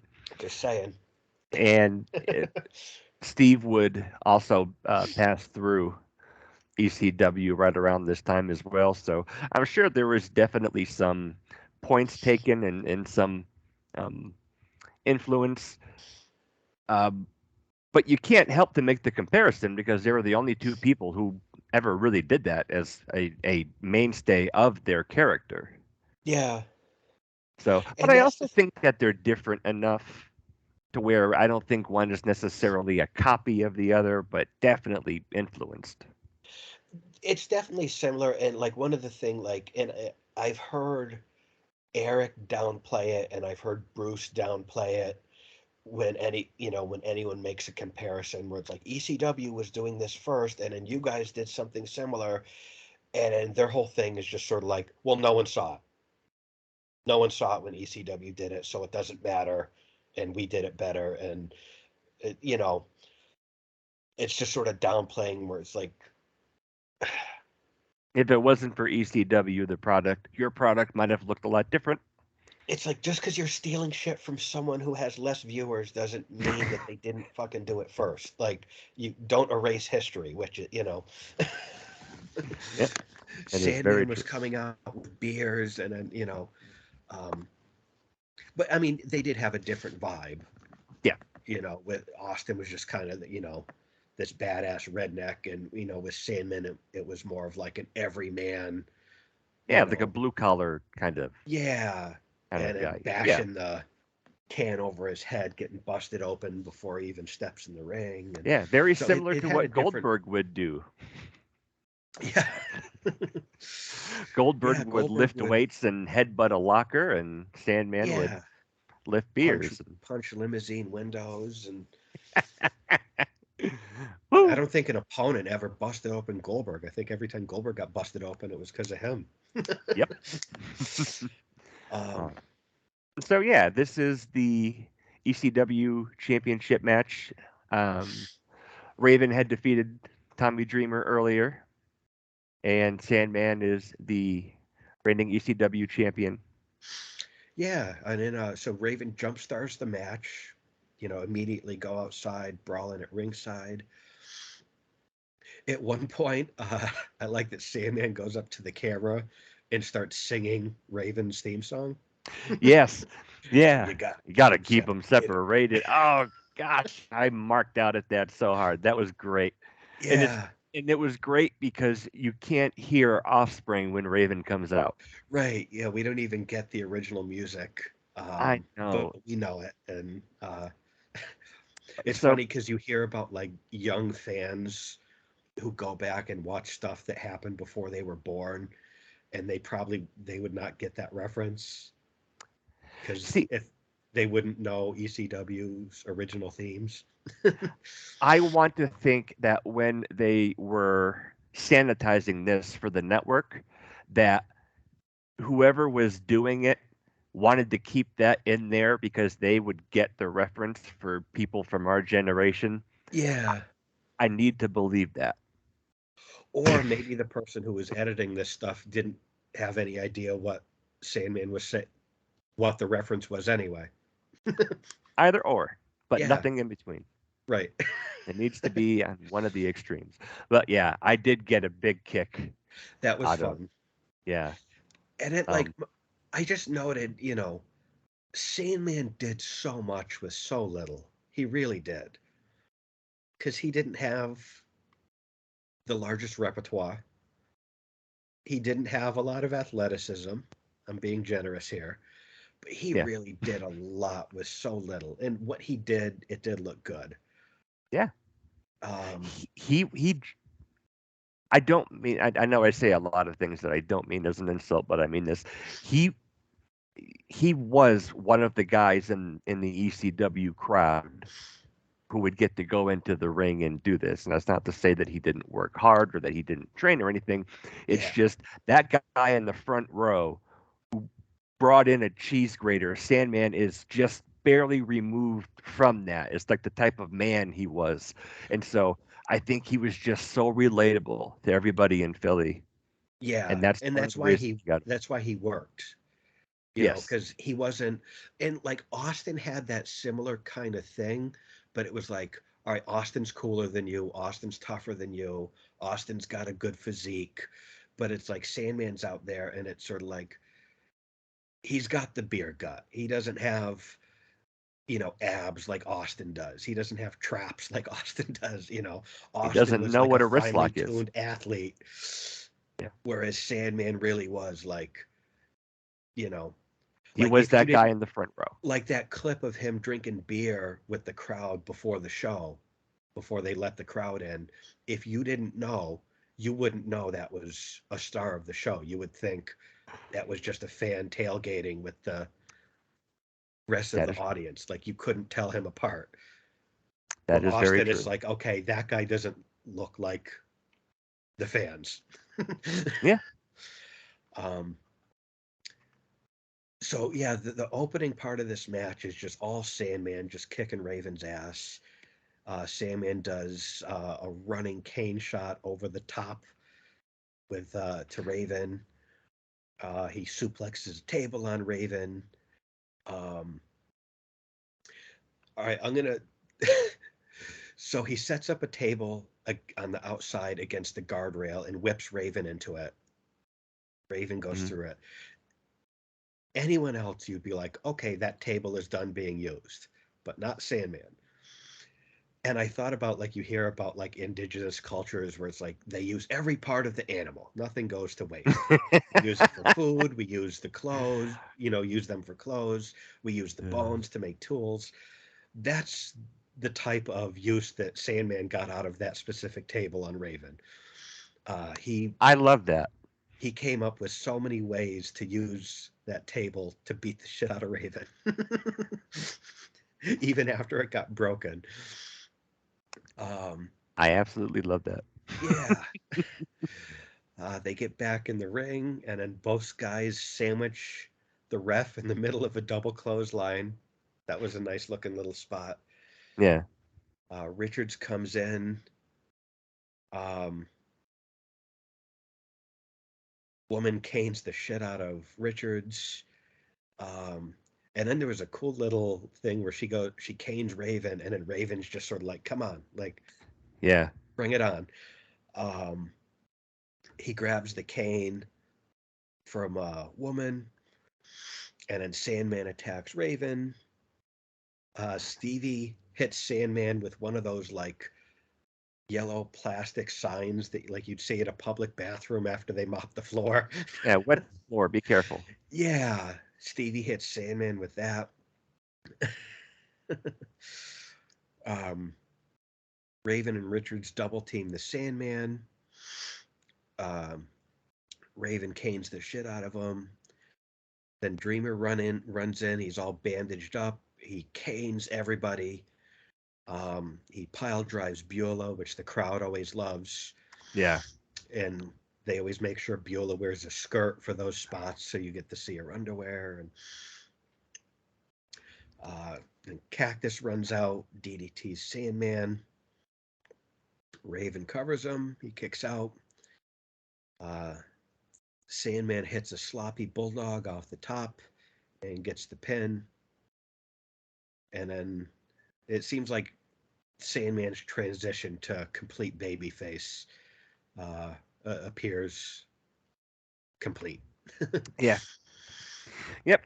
And I think Raven, having him go over at Raven at this time was probably a big um, that was a big mark for him because I was looking at the ECW championship history, Mhm. and so we had it became Extreme Championship Wrestling um, in '95, and so after the official rebranding of Extreme, um, we have the Sandman in April of '95 being recognized as the ECW champion. And so, because before this was when Shane Douglas threw down the NWA championship, and so he still had. I guess that would maybe technically be the first ECW champion, but the first title change under Extreme Championship Wrestling was Sandman taking the title off of Douglas when he was on his way to um, the WWF. And even Joey said something on commentary. I think it was towards the. I didn't make a note of it, but I do remember it where like after Sandman wins, and Joey almost kind of realizes in real time how much sense it makes that Sandman is the ECW champion. Where it's sort of like I don't remember exactly what he said, but it was almost like, you know what? It does make sense that he's our champion. He does represent everything that ECW stands for, you know. But the way he said it, it was almost like he realized it in that very moment and just said it seemed spontaneous, like the light bulb just went off in his head in that moment. Yeah, That Sandman really is a good representative for the brand, you know. yeah. And again, there were a couple times throughout the match where, um, he would hit Raven with a cane or throw him down, and then he would just kind of look around with his hair all out and just kind of Yeah, I know his smile. hair was just, yeah, And it's like he would look out to the crowd, and they were like accepting him, like they just cheer, and he would just kind of smile, like when he looked at the camera and said, you got to keep them separated. Um, he seemed to have like a couple moments like that throughout the match. he really did seem like a champ of the people. Yeah, Kind of like, Rock was the people's champ, DDP was called the people's champ. I think for that audience, Raven really was one of them, and he had such a good rapport with the crowd, and seemed like he just had fun. He seemed so out of it at the end of the match. Like after he gets the pin at one point, he's just there, and like woman hands him the belt, and he just seems so yeah, out of it. And I couldn't tell if it was like he was legitimately out of it because he was fucked up, or if he was trying to sell like, oh, I've just been through a war. But it was like, yeah, his hair was all disheveled and he was just like, He looked whoa. very under the influence. He did.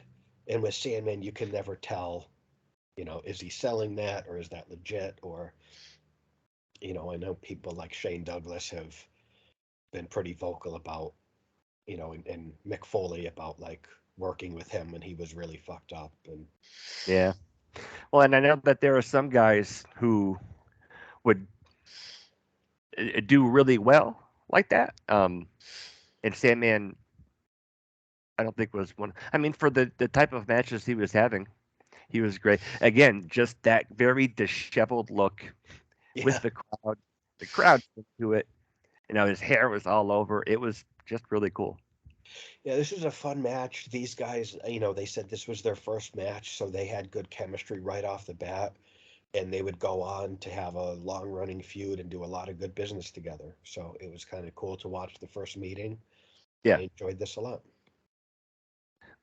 So we still got one more match.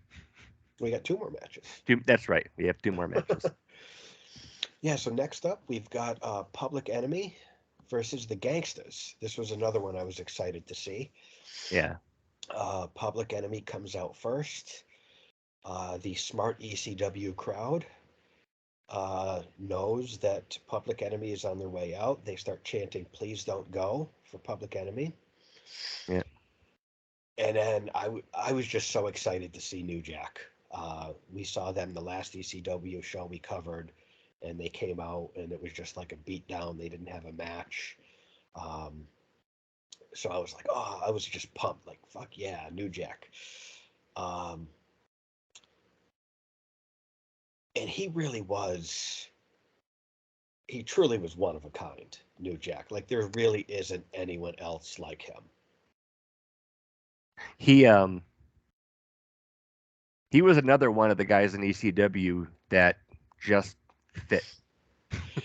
Yeah, and he was one of those guys that, like, and I think of Sabu as the other one that really jumps out, where it's sort of like because of his style and the way he worked, he couldn't work anywhere else Yeah. but ECW. Have you seen a lot of his stuff in Smoky Mountain?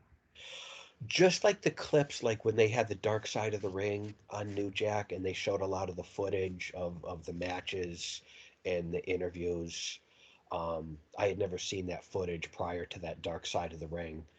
Um, but he was just like he looked so legit, and he was so legit Yeah. as we came to find out. But then the whole thing where it's just like he just he lived the gimmick, like he was not he was legitimately dangerous, and he came out and just his theme music, Natural Born Killers, and it would just play on a loop throughout all his matches. I had never seen that done before or since to such a great effect. And he would just come out with either like a garbage can or a shopping cart full of weapons, and he'd do the balcony dives, and it was just and then he was a criminally underrated promo Yeah. because you believed every word out of his mouth, and he was just like, He wasn't playing a character. no, you believed everything he said, and if he said he was going to fuck someone up, you believed him. You didn't doubt him for a second. And he had a charisma, and he was so good on the mic, and I don't think he ever got the credit he deserved for that Yeah. because he was like funny and controversial and scary, and I mean, he um, tried to murder a couple of people in the ring. he did, yeah, And and I know that he's talked about, there's a dark side of the ring and everything. I in my heart believe he was trying to murder in the scaffold match. oh yeah, Um sorry. Yeah, and then mass transit. I mean, that was infamous, especially for the time that happened. So, yeah. But yeah, I don't think New Jack was ever really playing a character. I think he was that was who he really was deep down, and he got to turn the volume up to 11, um, and it worked. And I can see Cornette having a guy like him, especially in the Smoky Mountain Wrestling, and just being able to uh, push buttons that you really couldn't do anywhere else, and to get away with it. And Uh, you would think a guy as old school as Cornette wouldn't take a chance on a dude like him, like, because on that Dark Side of the Ring, you hear some of the promos that he would cut about, like, keep up the good work, OJ, yeah. you know, and things like that. But to that audience, there is no one more offensive than New Jack and what he represents. And credit to Cornette for putting that on the air, because you would not think he would be taking a chance on something like that. And Yeah, there's a clip, I don't know if you'd ever seen it. I can find it and send it to you if you haven't. It was like some shoot interview with Cornette years ago. And Cornette's just doing his interview, and New Jack just walks in unannounced. Cornette doesn't know I don't know if it's in a hotel room where there's a convention going on or whatever, but Cornette's just doing like a shoot interview, and New Jack just walks into the room unannounced. Cornette is legitimately surprised, and New Jack starts singing "Why Can't We Be Friends" to Cornette, I've seen that. and they hug, and they just kind of, like, I guess that they talk some shit about each other, and they kind of bury the hatchet. But New Jack just walks in singing "Why Can't We Be Friends," and they have like a hug and kind of reminisce for a while, and it's just a really cool clip. Yeah. All right. But this, yeah, so I was excited for this match too. um and I just look at this match as kind of, this is Public Enemy passing the torch to the Gangsters. That is what this match is. They're on their way out. The Gangsters are coming in.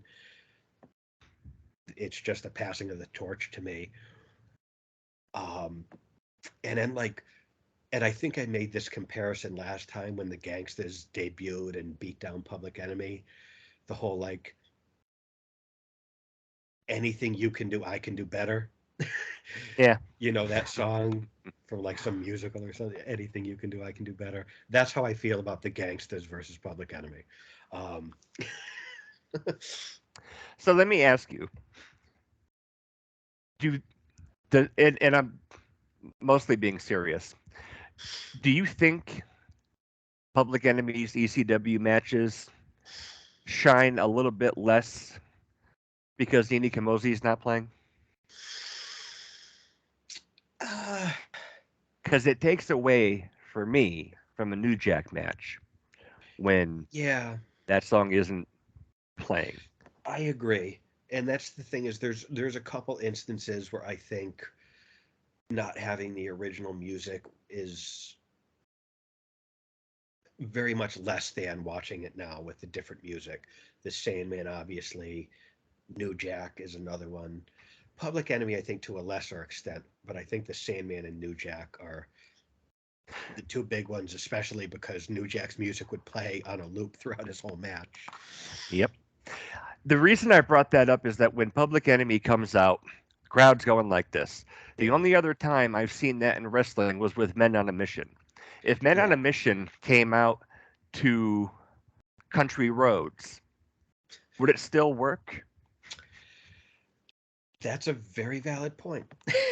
I mean, I know the difference between Here Comes the Hot Stuff and whatever they play on here isn't quite that extreme, but Yeah, it I don't know. Maybe I'm being. This is where I get too nitpicky. and the thing, like, with Public Enemy, and especially in contrast to the Gangsters, and I've talked about this before, and I'm not trying to shit on what they did, because I know they were one of the hottest acts of the early ECW days. They did a lot for that company. I'm not trying to negate their impact on the company in those early ECW days. I feel like, especially when you put them in the ring with the Gangsters, it's sort of like Public Enemy. It's like cosplay, and then the Gangsters are the real thing. You I know? I like that. And I think in this match, that's very striking. You see that contrast. I don't think I can prove you wrong. And Public Enemy would do nothing anywhere else. Well, just in WCW. I know they had a little bit of success. Um, they didn't do well in WWF, and WWF wasn't really big on Yeah, them anyway. And so yeah, I think whenever, WCW tried a bit more with them, but it's that's the thing with a lot of these ECW acts is they worked in that they worked for that audience and didn't really work elsewhere. yeah, And I think with the exception of like Van Dam and the Dudleys, you don't see a lot of the ECW originals that really became top stars. Like, Raven did okay. yeah, he did okay, but I think Paul got the Raven character and no one else did. I don't think Vince did. And it's funny because just yesterday, the new 83 Weeks podcast is about Raven. They cover Raven long form. And I know Eric has been very open about I didn't get the character, I didn't like the character. I liked Scotty as a human being, but I didn't get the character. Yeah, And you're not going to push a character that you don't get, you know. that is true. You know, The part of the reason I brought up Raven is that he held titles not just in WCW, WWF, WWE, but also in TNA and in Ring of Honor. ECW. He was in I Ring of Honor. Yeah, he was in Ring of Honor briefly. He feuded with CM Punk. He feuded with a young CM Punk. It was actually really good because it was like a young CM Punk, and Punk was doing that like I'm straight edge, so I'm better than you. Yeah, And you can imagine the fun he had in the promos against the guy like Raven with his history against the straight edge superstar. Yeah, if you've never seen those matches, I will look those up. yeah, those two had some good shit. You know, that was one of the things that I think put Punk on the map. You know, when he was like the indie darling. Yeah. All right. So we have Public Enemy on their way out. We have the gangsters who, from They're my just coming understanding, in. yeah, yeah, I believe it wasn't too long before here. They ran into the ring, and Joey Styles was like, "They're from Smoky Mountain, right? They're not here. They're not here." And that was Yeah, kind of their introduction to ECW. Um, not too far yeah, before this. yeah. And this was, I mean, these guys have very compatible styles. There was like a nice moonsault press, almost like a lion salt, basically, from Johnny Grunge on Mustafa. Everybody gets busted open within seconds. Johnny Grunge just fucking wears out a radio on New Jack's head. But I mean, this match is everything you want it to be with these two teams: just blood, chair shots, tables, weapons, uh, more frying pan shots to the balls, Yeah, per I don't. capita than I think most matches, even in ECW, that you could see. Yeah, I don't think there was really any kind of flow to the match or anytime, but it didn't need it. It Are you trying to tell me that you don't think these guys worked out this match from A to Z, spot by spot in the back? Is that what you're saying? and I wasn't there, so I don't want to. You don't think it was like Savage and Steamboat or DDP with his. Pretty sure it was not. And then after the third chair shot to the nuts, Mustafa is going to take the kitchen sink, and then I um, don't buy it. I think this was very worked out, spot for spot backstage. um, um, yeah, Rocco does a nice moonsault on Mustafa through a table, and that table does not budge. that's right. That table did not cooperate for those two. Yeah, and I And bet. then Mustafa Vader bombs Rock through a table. I kind of forgot that he did the Vader bomb. Yeah, yeah, They and do. he did that. Hakushi did the Vader bomb. Yep. And they had good form on the Vader bomb, but it's a little different just Yeah, because of the size and weight of Vader. Makes it way more impactful. Um, Public Enemy hits the drive-by, but there is no ref to count. And then a chair shot schoolboy combination on Rock uh, allows Mustafa to get the pin. mm, And the crowd that just maybe 10 or 15 minutes prior was chanting, "Please don't go" yeah, to Public Enemy, started chanting, "You sold out." and that was a big deal back then in this promotion.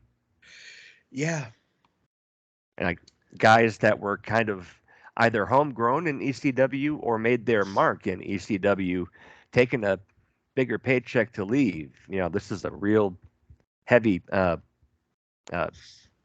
mark crowd, so that didn't fly very well. yeah, ECW fans took that personally. Like they felt like these are our guys. We made you. Yep, And you and can't blame the wrestlers. no, they have families. They need to, And and it's some of them weren't getting paid all the time from Paul either. right. And even the top ECW talent wasn't getting paid that much. And then, now in the day, between, for a while it was the shoot interview era. And then now with all these podcasts and you hear people talking about actual contracts, you hear the numbers, and it's like, what person wouldn't do that? Where it's like, you telling me I don't have to get power bombed through flaming tables wrapped in barbed wire every night, and you're gonna pay me 5 times more to work less dates in a safer environment with a Yeah, guaranteed money? Huh? you know, yeah, I can't blame any of them. Again, if so, we were talking about the Nash Brett match where Brett was um, Brett was happy where he was. He didn't need $3 million a year, um, but he was happy where he was. But then, yeah, uh, you know, Vince came to him, and then here's triple the money, half the dates. It's like you can't do that. I know we're getting a little bit above the pay grade of a lot of the ECW guys, but yeah, guys who are in their 30s going into their 40s with kids and families, you just can't. yeah. Well, even like with Hall and Nash and stuff, where it's like less dates, guaranteed money. Yeah, As a human being, and these guys make their living putting their bodies on the line, and they have families. Like, who wouldn't take that? Like, of course they're going to take that. But yeah, yeah, I know, like with the ECW crowd, like they were, I think, way more invested in their guys that they made in their promotion, that they took that personally. Like it wasn't like, I don't think WWF fans felt betrayed, or WCW's fans felt betrayed when someone changed teams. They may be yeah. disappointed they're not on the product that they enjoy, but Well, and that's also what made ECW different and what made being an ECW fan a lot different. yeah, It isn't for everybody, but if it was for you, it meant way more. yeah, because they had that cult following and the fans felt like they were a part of something special. Yeah, Like no other company would the fans wear the t-shirts of the promotion. Like half the people in the crowd have t-shirts with the promotion's logo on it. You didn't see that in WCW or WWE, and you yeah, didn't hear WCW chants or WWF chants, you know. that you So did yeah, here. yeah, it was crazy. Yeah, But yeah, so we say farewell to the Public Enemy, but we get the Gangsters in a nice debut, yeah. and it I kind of would. sets the tone for this is what they are. This is what you're getting with the Gangsters. And yeah, again, I just I think would it's make sort that of like trade. cosplay versus the legit deal, you know. Yep. Uh, so I actually do have a lot of thoughts on Sabu and Funk. I would like to not rush through that so I could get to work. Could we do that by itself later on? Okay, sure. Okay. Thank you.